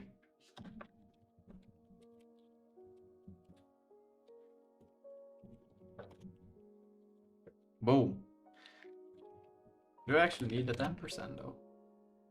No, I don't. Good. I didn't tell it you need the dot to tell it that it's a structure, basically. And I didn't tell it was a structure, so yeah, that's what was weirding out. My laptop was like I could not run Steam. It was a Minecraft gaming laptop that didn't even work for Minecraft. I could like 1 FPS on Minecraft on laptop when it was official Minecraft gaming laptop. Damn. My laptop run like with 4 chunks render distance, 20 FPS on Minecraft. It was a sad time. But it ran, you know. But damn. Damn. Let's see. Now, the thing is that I've completely ignored all of the projection matrices and these things. So let's also take those in. View projection, object transform. Yeah. So we will just take them in a const of them. That's fine as well, I think. So render, I like to call it render obj. I don't know. I'm gonna continue calling it. And it comes from vk dot, where was it coming from? Node dot render object, and it's gonna be const. And why is this not fine? This, oh no, that should be correct. Const. I am pretty confident. Or is it just const by default? Oh my god. And then we'll have the view projection. I guess that's fine. And then this one will just be a matrix for, yeah, and set mat. Lucas. Tell me about it. Can you stream Discord coding channel? Just a moment. Found const. Am I putting the const? Is it by default const in SIG? Yeah, it is. Yeah, they're default const. Yeah, so I need to tell it to be. You can only really do like constant like pointers and shit. That's why you like taking pointers as mutability, because the actual pointer itself is a constant, but the value inside of the pointer is mutable. You know? Okay, well, now I can show. What is the thing? Yeah. Is it in encoding in this current server? Yeah. Alright. Yeah, in this server. I think it's a pretty funny meme here. SDI reader, SDI IO writer. What? My boy SDI IO writer is the goat. That's why he's the goat. Meanwhile, SDI IO reader. Even SDI repository is better than that shit. What's the difference between these two? Like, this one just writes, this one reads. Yeah, and the reading one is so shit. It sucks ass. What's the terrible? Shouldn't they basically the same? A writer. Shouldn't they just be the same thing? That's what you would think. That's what you would think, but no, because like the writer is nice. It has like a nice print thing, which is beautiful. It just works amazingly. It has a nice flushing. It's perfect. You know, but the SDIO reader can't even read it like until like its end. Like you have to. I don't even know how to read like a file with that shit. Like if you want to do streaming. It's like, well, I kind of know, but it's so much setup, bro. It's so verbose. It's so bad. I have this thing. Actual trash. For reading. Well, it's actually. Nice reading you got there, bro. Thanks. This there. I have that you pass in the buffer that you want to read into, so you can always have like if you want to use heap or stack, you can define it. You just pass it in. But I don't know if this is good, but it works. But yeah, this is what I do for all of the reading in this. I call this thing. Yeah. Load file into buffer. What you mean, but you see, there's the like a reader interface take file there, you know. Wait, what did you say? Reader in you see the content, the constant. Yeah. Yeah, you see that has the like take file len. Yeah, you have to do this file len, but imagine you don't know the length and you just want to stream to the end, bro. Or like read as much as possible, like as much as your buffer can, right? What happens if you like? But you're talking about I/O ports, right? Or I/O sockets. I mean, sockets. You're talking about sockets. Well, yeah, kinda. Yeah, kinda. But can you not just in a socket you always read 100, but then it tells you it actually read 69. No, this shit works like I have a buffer with 100, for example, then I read, and then either it returns the nice content, or it's like, hey, yo, what are you trying to do? It's end of file here, bro, and then it returns an error, which you can catch, and then you can check if it's like the end, but like, what? Doesn't the C socket at least, like, they always, if they read, if they succeed to read, they return the number of bytes they read, right? And if they fail... Yeah, that's not how this shit works. What the fuck? I don't think 256 bytes? No, wait, I gotta check some. But there's also the end of file character, which is important. I don't remember how you caught that though, but I think it was how much it read. And then there's like if it fails to read, it's a -1 or whatnot. And then it can also give 0, but I don't remember what that meant. It was some special thing. Well, 0 is just like no terminator. But you know, like the SDIO reader is just like, it's probably just that I don't know how to use it, but like it's so overly complicated for like no reason, bro. The SDI writer is like so nice and beautiful. It's simple to understand. Like the reader, I have no idea what's going on, man.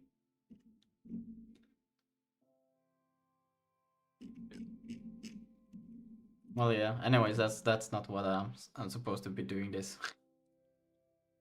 But yeah, good luck. That sounds like a lot of sounds like a lot of pain. Yeah, it is lots of pain. Exactly, David. But the reason I'm talking about this is because I am actually just making like a Discord from scratch in SIG with a WebSocket, which I also making from scratch. Wait, but yeah. does that mean that you could WebSockets? Can't you? Isn't those? Wait, you. What are webhooks? I don't know, but WebSockets I know what they are. Yeah, but I wondered, like, are they like? Would that enable us to use whatever those webhooks are? Because I have understood that those are like the cool shit. Yeah, they're pretty cool. Yeah. I think webhooks are just like they're just basically like callbacks. So if you like publish a video on YouTube, basically like Yeah. a YouTube Well, webhook. its name describes it. Like a socket is like you're socked in, and a hook is like you're just kind of hooked on. Like you can come unhooked pretty easily. Like you guys are thinking, All right. not thinking simple enough. See ya, Toadsa. Yeah, sure. Bye bye, Toadsa. Toadsa is going, guys.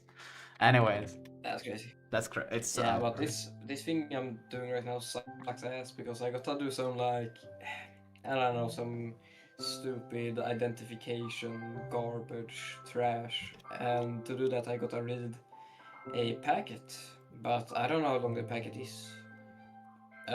So yeah,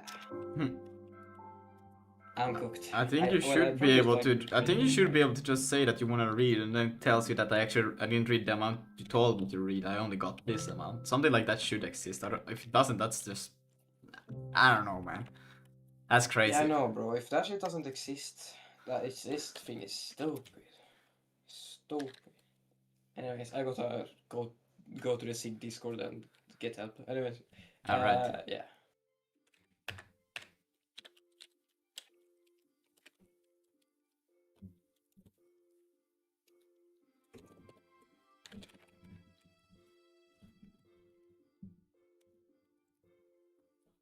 Min max.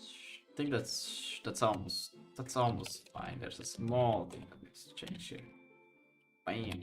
Now that should be fine. So I expected. I'm a bit of a stupid one, but that's okay. We'll do that. And then we have to do one of these ones, cut that. And then we'll do a, whoa, look at that, colon. Then we'll go and paste that. And now this should be alright. Yeah. Oh, sorry, this disturbs me. So, and then there's a for loop apparently, which goes from, well, for all of those. You could actually just capture them straight ahead if we're gonna iterate. What is the C used for? Is the C even used? It just goes through. Is it even? Hello? Am I dumb? No, C is corners. Yeah. So we capture the corner. We could just capture the corner straight ahead instead. Same thing. 4, and we go from 0 to. Well, I could just say 8, or I could say corners that land. What? Want to have access to? Okay, whatever, not. We go 0 to 8 then. I was actually hoping to. But that we can still do corners.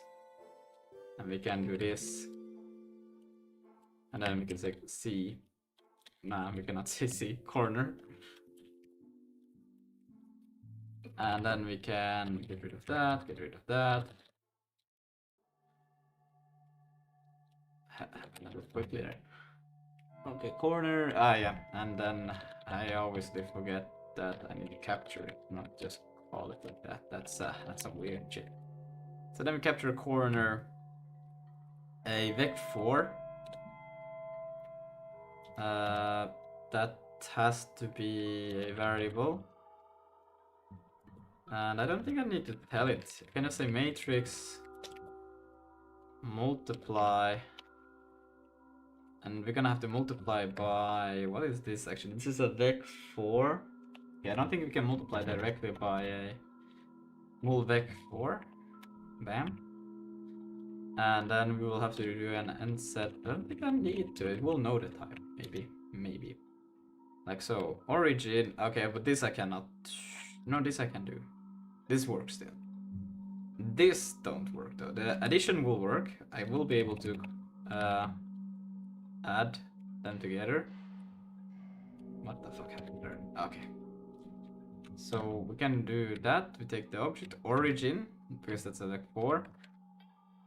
And oh, but we want to first.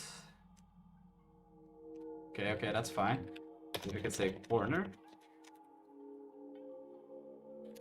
Multiply by that, and then we can add it. Maybe this might be fine actually. And then we'll have that. This will not work though. Damn it. Yeah. Yeah. Damn it. Yeah. Damn it. Damn it. Yeah. Yeah. Yeah. Bam. Damn it. Yeah. But what I can do is that I can Oh. do nset vec 4, tell it to be an f33. Then I forgot. Wait. Then it died. Okay. I need to be able to provide it into. I could do that. That I could do. Okay, wait. We can take it outside. It's easier to see it. We can take it like this. Bam. Oh, what the fuck did I do? Go back. How do we go back? Okay. Damn it. I overrode it. Okay, wait. Okay, we'll do this. This will work. We can take all of this. Cut it. And I can store it in a const PMP, just to see this, right? And I think I could do this. Can I do this? If I say that this should become this, will it be able to interpret it? No, it won't. What is it? What is it telling me? It's telling me. But I would like to have it as this. Wait, there's one parenthesis. What if I do this? Aha! So you can read that. Because then I think I could pass the TMP into here. Maybe? Aha! Well, it says that it's fine, but I think that should be fine. Oh, but then this should also be fine. Wait. You can just take that, put that out from there, and then we can paste that there. That. And how can it be an unknown type? This should, wait, this is not good. It should know that it should be an, it's okay. Wait, multiply matrix, what does it return? No, it returns the vec 4. Yeah, that's exactly what I want. It doesn't seem to understand that, and I don't know if it's a good idea to keep, like, if it says, well, that's also just the LSP. So, but I think I can still tell it to be an vec 4. Yeah, if I don't know if anyone really cares, but this thing, I don't know, I think it should work. So this is just the matrix that it will multiply by, and then the vec 4 here. And the vec 4, I'm just creating it by taking, well, first we are multiplying these two vec 3s element-wise, and then we're adding them. And then you can see here's a comma, and then we have this dot in front here. So we're basically just we're creating a temporary struct, memory region with that one at the end. And then we're passing it in here basically, and it will be able to understand that that's basically it. I'm not good at explaining apparently, but you know, and then we'll multiply with the matrix and we'll get a vec 4 out of it, presumably. And this, I don't understand why it's not saying that this is not a problem, because this looks like it should be a problem. Let's see. Okay, this is fine. I'm joking, guys. Damn, it's late. Okay. And then here, let's see, min-max should be updated based on these things. Okay, no, we don't need to use GLM for this because our inbuilt these things should be good. Oh, what the fuck is this? What the fuck? Okie dokie, so I mean, then we will just change this to an nset vec3. And we have to tell that it's gonna be a structure, and I think. Oh wait, what the hell am I doing? Can I? I think I have to do it at as. I will. That's why I will do that. I don't think I can do it without it. I think this will complain. Or not. Okay, I was pretty sure this should have been at as, but okay, we will pretend that that works then. Damn it.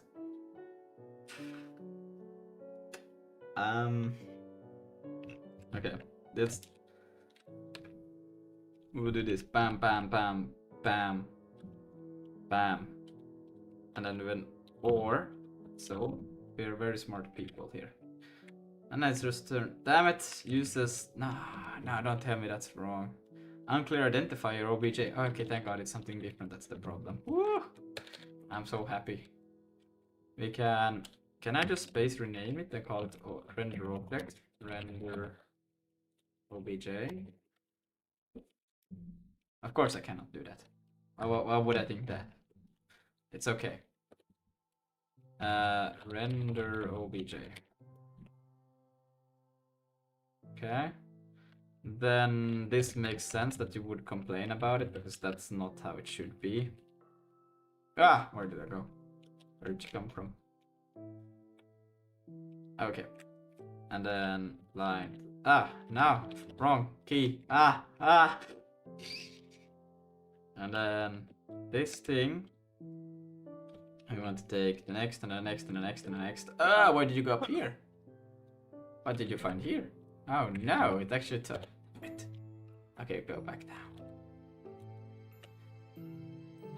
A bit too far up.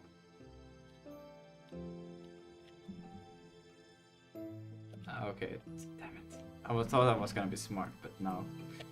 Anyways, those next, the next. Okay, then here it did something weird. Just do a space there, and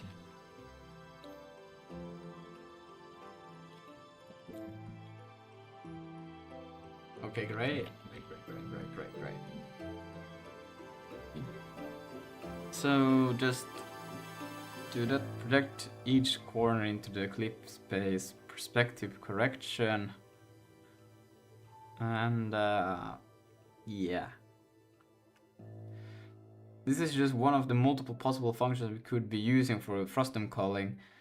The way this works is that we are transforming each of the 8 corners of the mesh space bounding box into a screen space using object matrix and view projection matrix. For those, we find the screen space box bounds and we check if the box is inside the clip space view. This way of the calculate. Oh yeah. Yeah, of calculating bounds is. Yeah, I mean exactly, Lucas. Is Yeah, on how slow side compared to the other formulas, and have false positives where it thinks objects are visible when they aren't. All the functions have different trade-offs, and this is one of the one was selected for code simplicity and parallels with the functions that we're doing on the vertex shader. To use it, we change the loop we have added to fill opaque draw array. So yeah, that sounds really easy to implement. I could probably do it in my sleep. Yeah. True. Is this to opaque draws? Append pushback high. Yeah, I would say it's this one for me. Yeah. So opaque. Well, opaque draws. Yeah, but that's because they have their damn C++ way of doing stuff. But I think it's still opaque draws for me. Like, I can't really modify. Well.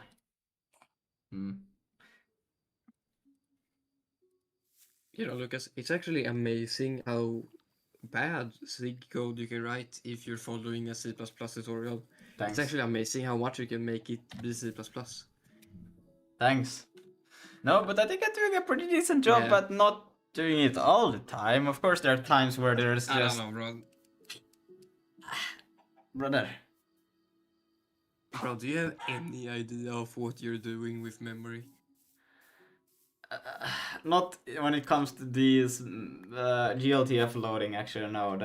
It's so unclear. Exactly. Now that's not your fault, of course, but in the tutorial, it's because it's so C++, bro. This is what happens when you write C++, okay? You don't know what you're doing with the memory. This is why C++ applications have so many memory leaks, okay? It's because you don't know what you're doing. No one knows what they're doing. There's no like safety checks either anywhere. You're just like hoping, man. It's just Hey, like hope. the and problem is that they have their damn shared smart pointers, alright? You don't need to worry about. Exactly, bro. That shit is polluting shit. You don't have they don't have to worry about like who's actually owning this memory. They're just like, well, when the last thing who owns it dies, it frees. I'm like, I don't have that option. Well, I could implement it. No, wait, because I don't have constructors. Yeah, I can make my own release. Yeah. I have to make my own. Release to make one. Yeah. Well, I guess you could still do it to some extent. Where you make just. So I could make it in my sleep. But I mean more in the sense there is no inbuilt in it and like RII in SIG, resources. What is it called? Resource acquisition is initialization. Yeah, RII. So the constructor and deconstructors, we don't have those. Yeah, but you would just have like a copy and a free, on the shared pointer kinda. Like it's just a structure with some shit inside of it. I mean, how bad could it be? No. It's not. I mean, for it a share pointer they work, because when the class destroys, it gets destroyed. It frees. It's also calls the destructor of the shared pointer, and the shared pointer decrements how many who owns this object as well. Okay, bro. I'm gonna make a shared pointer in like 2 seconds, and I'll send it to you. But So you can see. But you cannot. You still have to call a deconstructor that calls to decrement the ownerships of it. Yeah, sure. But you What? You don't need to do that in C++? No, like because it's just a member variable, right, in the class, the share pointer, and because when the class deinitializes, it automatically destroys that shared pointer, and that shared pointer is a structure or a class that has its own deconstructor, which basically tells that I'm gonna just remove one ownership from this pointer, basically. And if it's the last one, I say, well, I guess I'm gonna free it as well. Yeah. So you need a deconstructor if you're gonna use the idea of shared pointers. Which, I mean, I guess you could go maybe a hacky way about it by using defer, maybe. Allocations. Yeah. But let's not even try to do it, because we are not gonna implement smart pointers into SIG, alright? No, but it wouldn't be too hard. Like, I could probably do it. No. Just for fun. The point why they work is because they're deconstructors. Like that automatically. Yeah, so you would just provide a deconstructor, a function, Yeah, but It ain't too bad. then you always have to call it. The point is that you don't have to call deconstructors in C++. They call themselves when the object gets destroyed. Sure, but we're just gonna have on our shared pointer like a destroy function, which decrements it, and if if it hits 0, then it deconstructs itself, Yeah, like then it will work quite easily. But the point is that you don't have to worry about. That's the point of RAI. Yeah, that they just do these things for you. You don't have to worry about them. They just call it for you. So you don't have to call the deconstructor of a shared pointer. No. It's So what? Yeah, like if you create a class, That's so stupid. yeah, if you create a class, let's say, I don't know, let's take for example, you have minions, okay? That's your class, minions, and then there's one gem, Mm-hmm. and this gem can only exist as long as there's minions. So you create 3 minions, and all of these minions has a shared pointer to this gem. Okay. And this minion has a constructor which takes in a pointer or a shared pointer to the gem, or smart pointer, a shared smart pointer or whatever, and it also takes in, let's say, a string which is just name, so you can call them Bert, Albert, and Alberta, or whatnot. And then you run the application, and then randomly, let's say the names were allocated using new, so you also have to put in the deconstructor of the minions to free the memory of the minions, right? So you in the deconstructor you call delete on the name, but you don't have to call delete on the smart pointer. So the thing what happens, let's say you just run the application, you run it for 10 loop iterations, and then it exit the main. So you initialize those 3, it run just 10 iterations, the minions just shout their name or whatnot, and then you exit the loop, the main application. And then what happens is, because now those 3 minions goes out of their scope, or you could even have a local scope within the main or some other function, but what the point is still the same, that you exit the main and then the deconstructor automatically get called. You don't have to call those constructors of the minions. And the minions, what they will do is that they will free their name because it was allocated on the heap. And then what happens is that they will automatically call the deconstructor for the member variables as well, because those are also locally stored in that class. So the shared pointer will start to call the destroy itself, and then it goes down from 3 to 2 to 1, and then the last one destroys itself, and then the shared pointer go, oh, but I'm the last one, so I'm also gonna free this gem, and then the gem class goes, oh, I'm being destroyed, and then all of its class members or whatnot are also gonna call the deconstructors. This is the stupidest shit I've ever heard. Like, bro, what? I barely know what you're talking about at this point. Like, I kind of get it, but it's like, maybe I should sketch it, but that's the point of RII in C++. Shared pointers are the stupidest thing ever. It's I mean, actually it's to some extent it's nice, but also you don't really understand. Like, when I first got used to them, I was like, oh my god, this is so cool. But then later on I was just like, oh my god, the problems that just happens with using these things. Oh no. I don't like it. But who does? Bro, if I was to do this in SIG, I would just make like a little, I don't know, like a minion handler, manager, whatever you want to call it, you know. And then just store the gem in there and have an array of all the goddamn little minions. And then somewhere just have a init for it, which just removes all the minions and the thing. Like, bro, it doesn't need to be more complicated than that. Yeah, I think where it actually comes in handy is for something like I think there's one good thing where you could use them, and C++ interop. Spin locking, for example, is one place where they're really good. Another thing where you could use them is for what's it called? I lost it. God damn it. Yeah, the memory profiling. You know, because all you have to do is when you come into a function, you know, you let's say you have your whole application, it does whatever it does. Are you seeing my stream, by the way? Yep. And then here's a function, right? Very, very funny.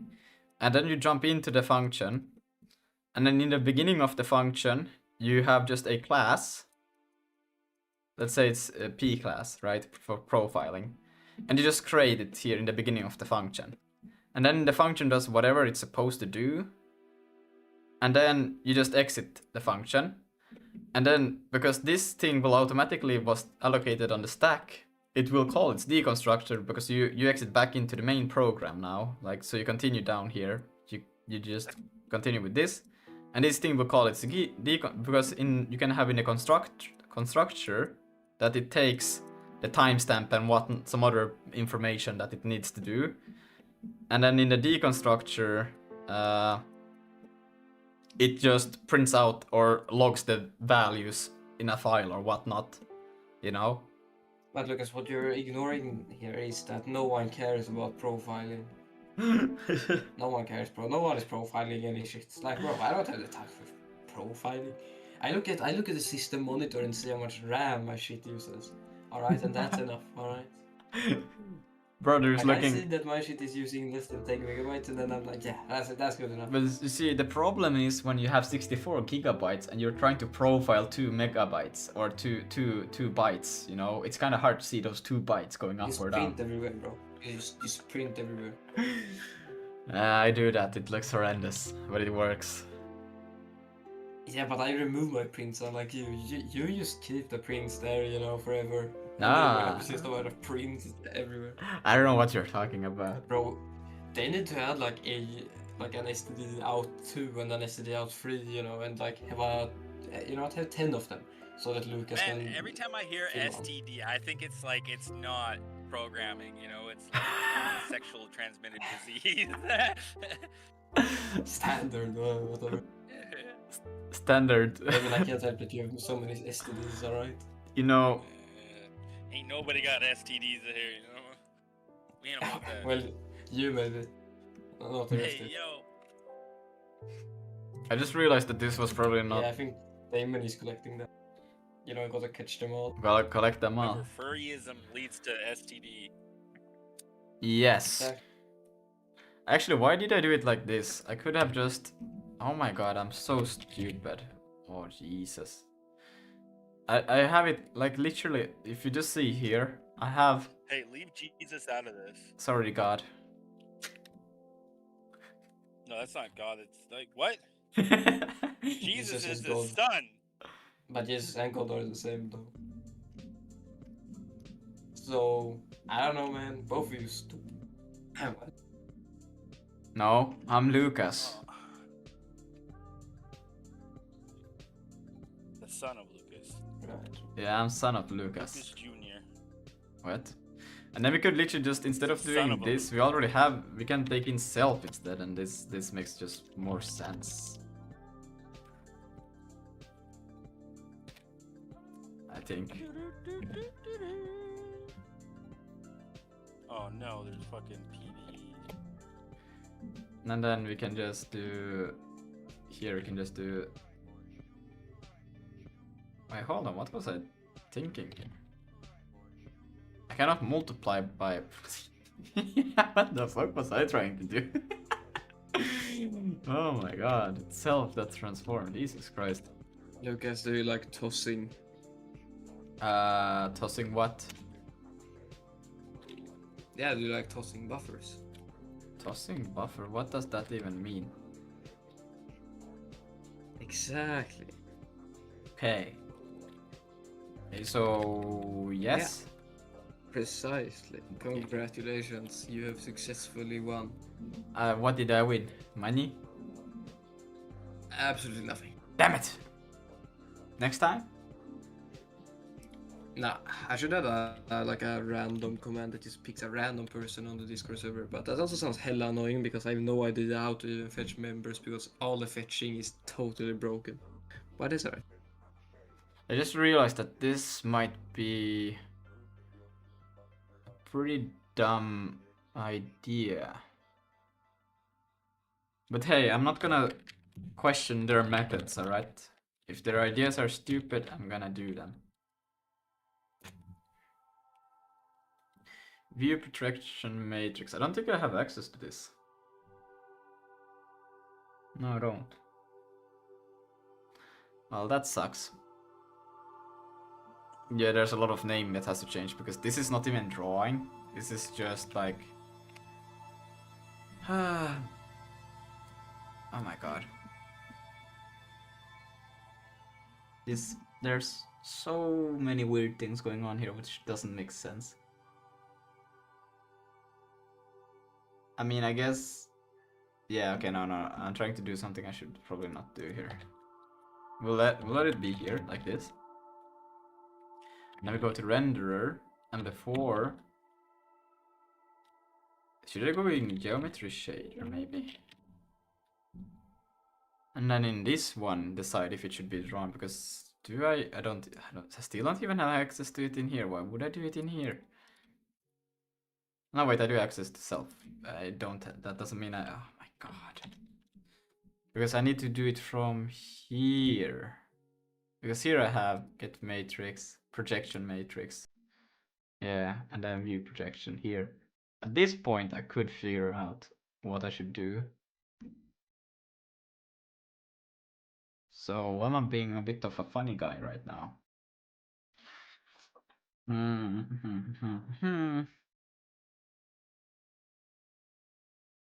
Is visible opaque draw pushback opaque draw?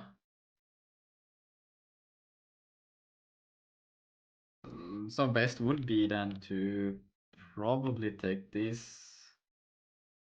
I'm gonna take it down to here. This one too. Fix your shit transparent or broken. That have to be there. Try loaded. Don't need to worry about that. Why would I? Oh yeah, that's still just for testing actually. This should be fine then. And then we could take it another parameter, which is just the view projection. I think that would be fine. But wait, I do have access in the self.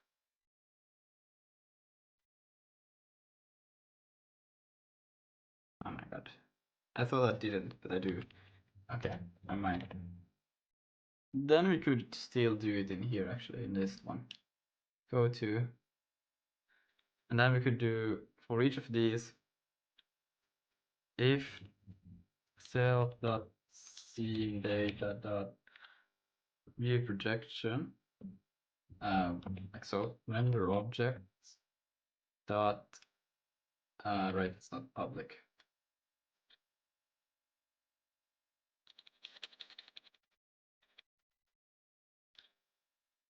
And then we change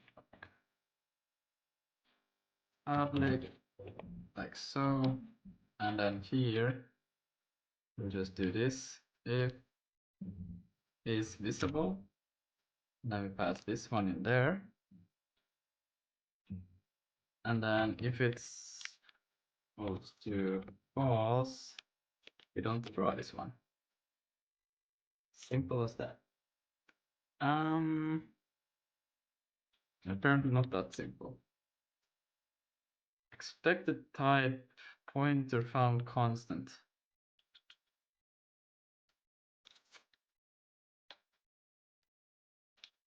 Well, I mean, we could we don't change any values in this menu, so we can make it a rest. What the fuck? But this should be, oh no, it's like this. Yeah.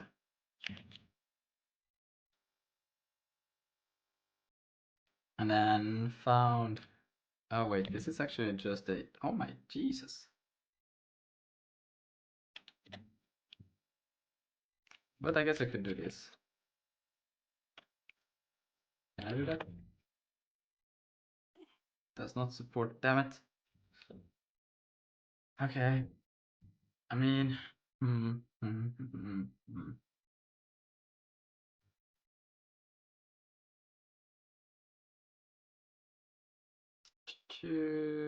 I just created a new one, said new. Yeah, I guess I could do that. That's kind of dumb.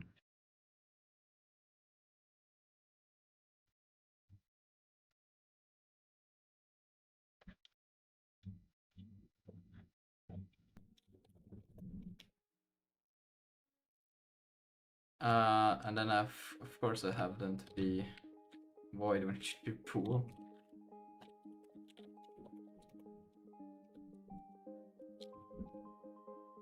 Alright. There's an error here somewhere. Expected vector 4 and found 2.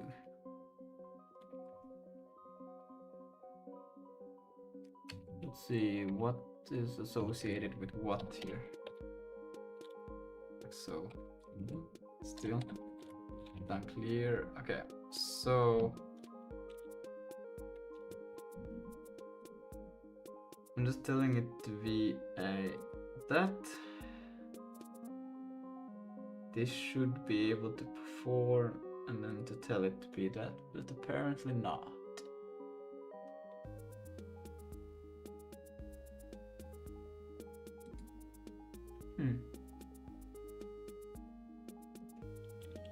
Let's take it again outside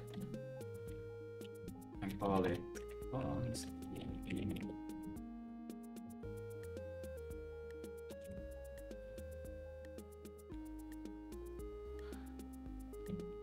Unused.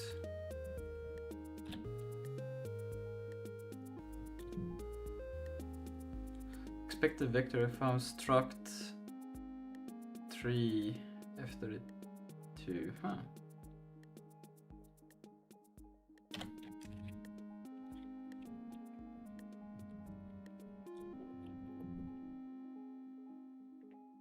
Expected 4 vector found 1.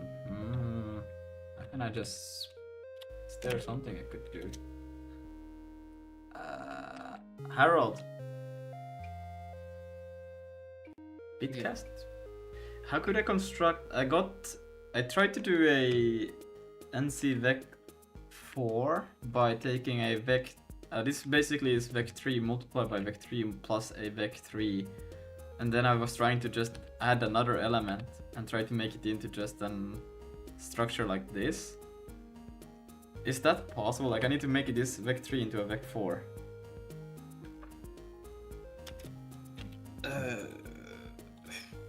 Well,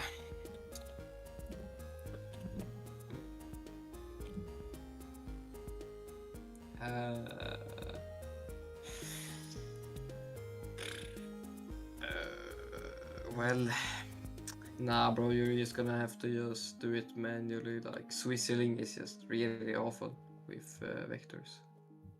Bitcast?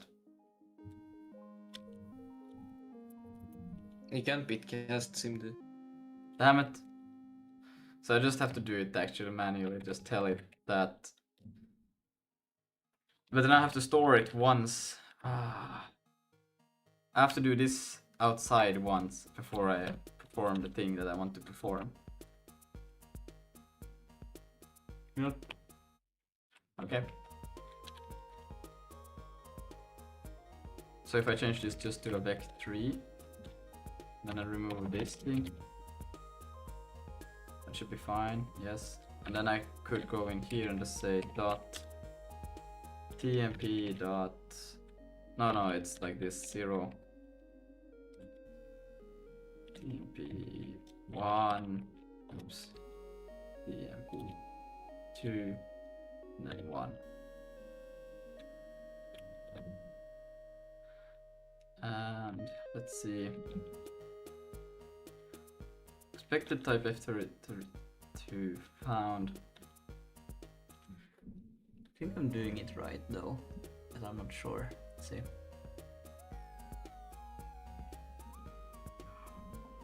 I got tired. No, don't be like that. Yeah, it's first multiplication thingy and then the addition. They should be the same.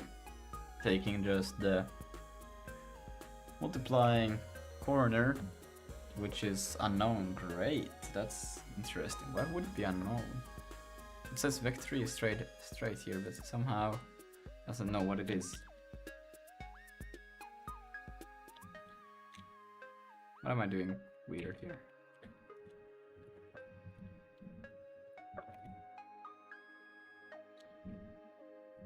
I looked at its endset.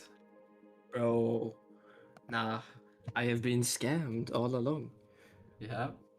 Wait, Lucas, you know You know the place where you're loading that file, right? Yeah. Yeah.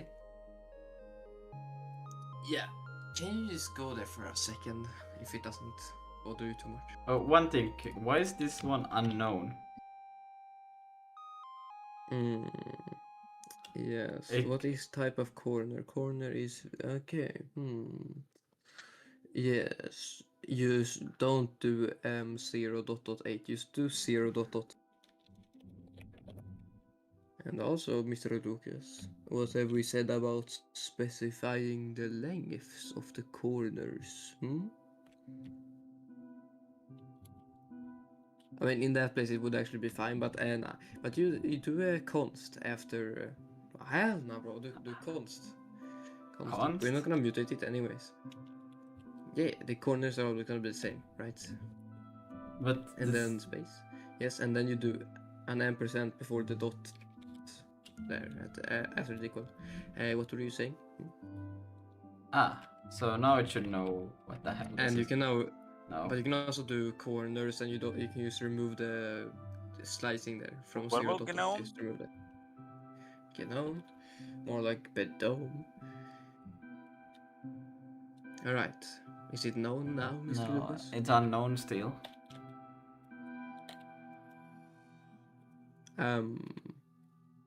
You sure about that? No, it says that it is. Maybe I should reload my LSP. How can you tell it's unknown? I don't even see this. What? It's there, unknown. GNOME? Oh yeah. But it's unknown because of the shitty type system LSP thingy. Easier your LSP playing. Yeah, because I'm trying to figure out, shouldn't you be able to multiply a vec3 by a vec3 like this, element-wise, or does it not? Yeah, well, you've also spelled them incorrectly. The top one is cornel. Oh no, I just and, did that because I was. Yeah. That was just happened, but Right.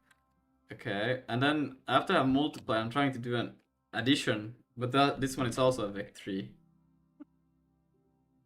This ones I can see are vec3s at least, but this one I cannot see is a vec3. Okay, wait, maybe try to do the slicing again then. Oh wait, why am I? Yeah, now I don't need to do this anymore. This happens inside. Okay, that was the issue. Okay. Does not support field access. Right, they are not. Yeah, I can show you now. Utils. Yeah. There. Alright. So you see all this stuff you do to get the IO.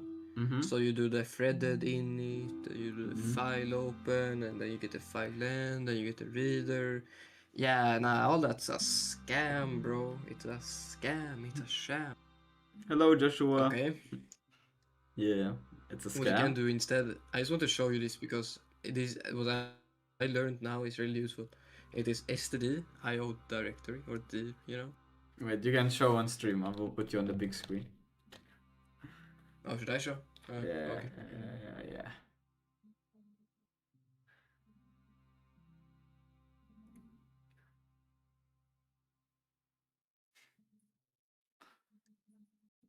All right. Yeah. It's this shit here. No, that looks. What's going on? One line. Oh, do you see my stream? Yeah. Just ignore all the other shit here, okay?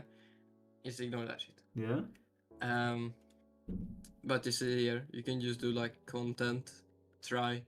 You can this can actually be like CWD. You don't need this anymore. You can pass in your IO thing. Then it's the path.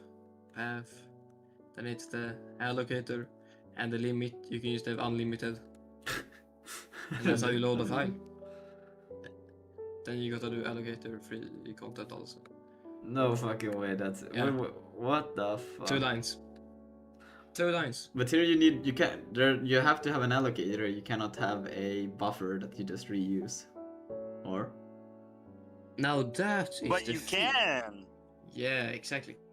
Because what I have learned from a very nice man called Squirrel on the Sick Discord server is that you can do like buffer, for example, and then just a bunch of bytes. Yeah. Yeah, that should be good enough. And then what you do is let's see, how was it? Const.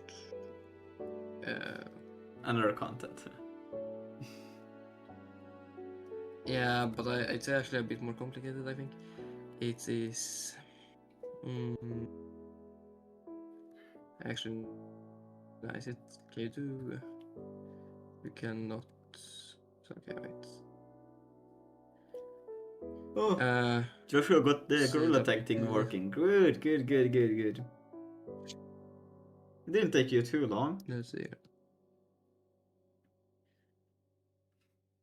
Yeah, I think you're more meant to do allocations here, but like you can open the file, Yeah. path, blah blah blah. Huh. Yeah, but it's a bit different still from what you did there. Yeah. Close IO. Yeah, it's because you can do like file, reader, IO. Then you can pass in your buffer here, right? Yeah. Const reader. But instead of getting the file length and all that garbage, you can just do like reader interface fill, and then you can like just put a big ass number here. I mean, I probably do buffer len, not gonna lie. And then you see it can return these errors here, and we'll actually just totally ignore those. We do not care. That sounds good. Because you see this fill, it doesn't actually, it just returns void. So how are we supposed to know how many? See, it fills the buffer. Okay, yeah, you do reader interface, and then it is buffered. Yes, and this is what you read in here. Huh. Yeah, okay, yeah, the allocator approach seems way better, but still you have to use allocator. Yeah, they really want you to do like allocations, I guess, for opening files, which is fair. I mean, you should actually be allocating while opening files. So. Yeah, I mean, I'm Yeah. But I guess you could also just make an allocator that uses stack memory and pass that in. You can. Yeah. You can. Hmm. Yeah. That's very good. Let's see, where was I?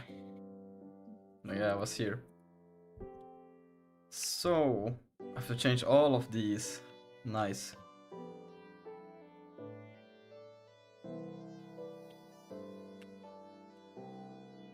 Oh great. Oh wow. How does it read?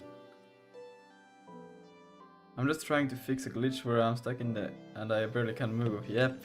Well, that's how it goes. Why is it taking that max to? That's crazy. Okay, I need it to take with the dot. Why is it taking A? What in here does it read as? I'm about to lose my brains. Okay, I'm gonna do it like this. Good. And then we can change this to be 0.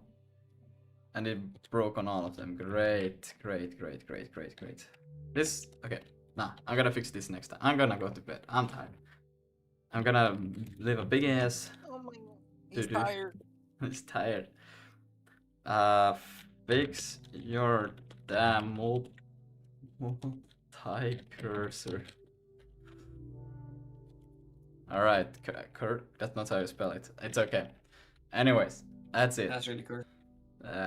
I'm gonna hit the bed. Good night, everybody. See you tomorrow. We will probably get that Frostum calling, maybe map mapping tomorrow. And then after that, I don't know, there's extra chapters. But I don't think we will go to actually the planet generation, I think, next. Actually, we have multiplayer. Well, we have to fix that, but I'm gonna get to that part in the books. Bro, I'm a multiplayer expert now. Bro, before we end the stream, I gotta say I'm a multiplayer expert now. I know everything about networking in Cigar Right, I'm Okay. an expert. I'm a master. That's gonna be awesome, but yeah, we have to refactor a little bit and make the rotation work before that at least. What? Yeah. That's All right. That's it. Good night, everybody. Bye bye. Good night. Good night.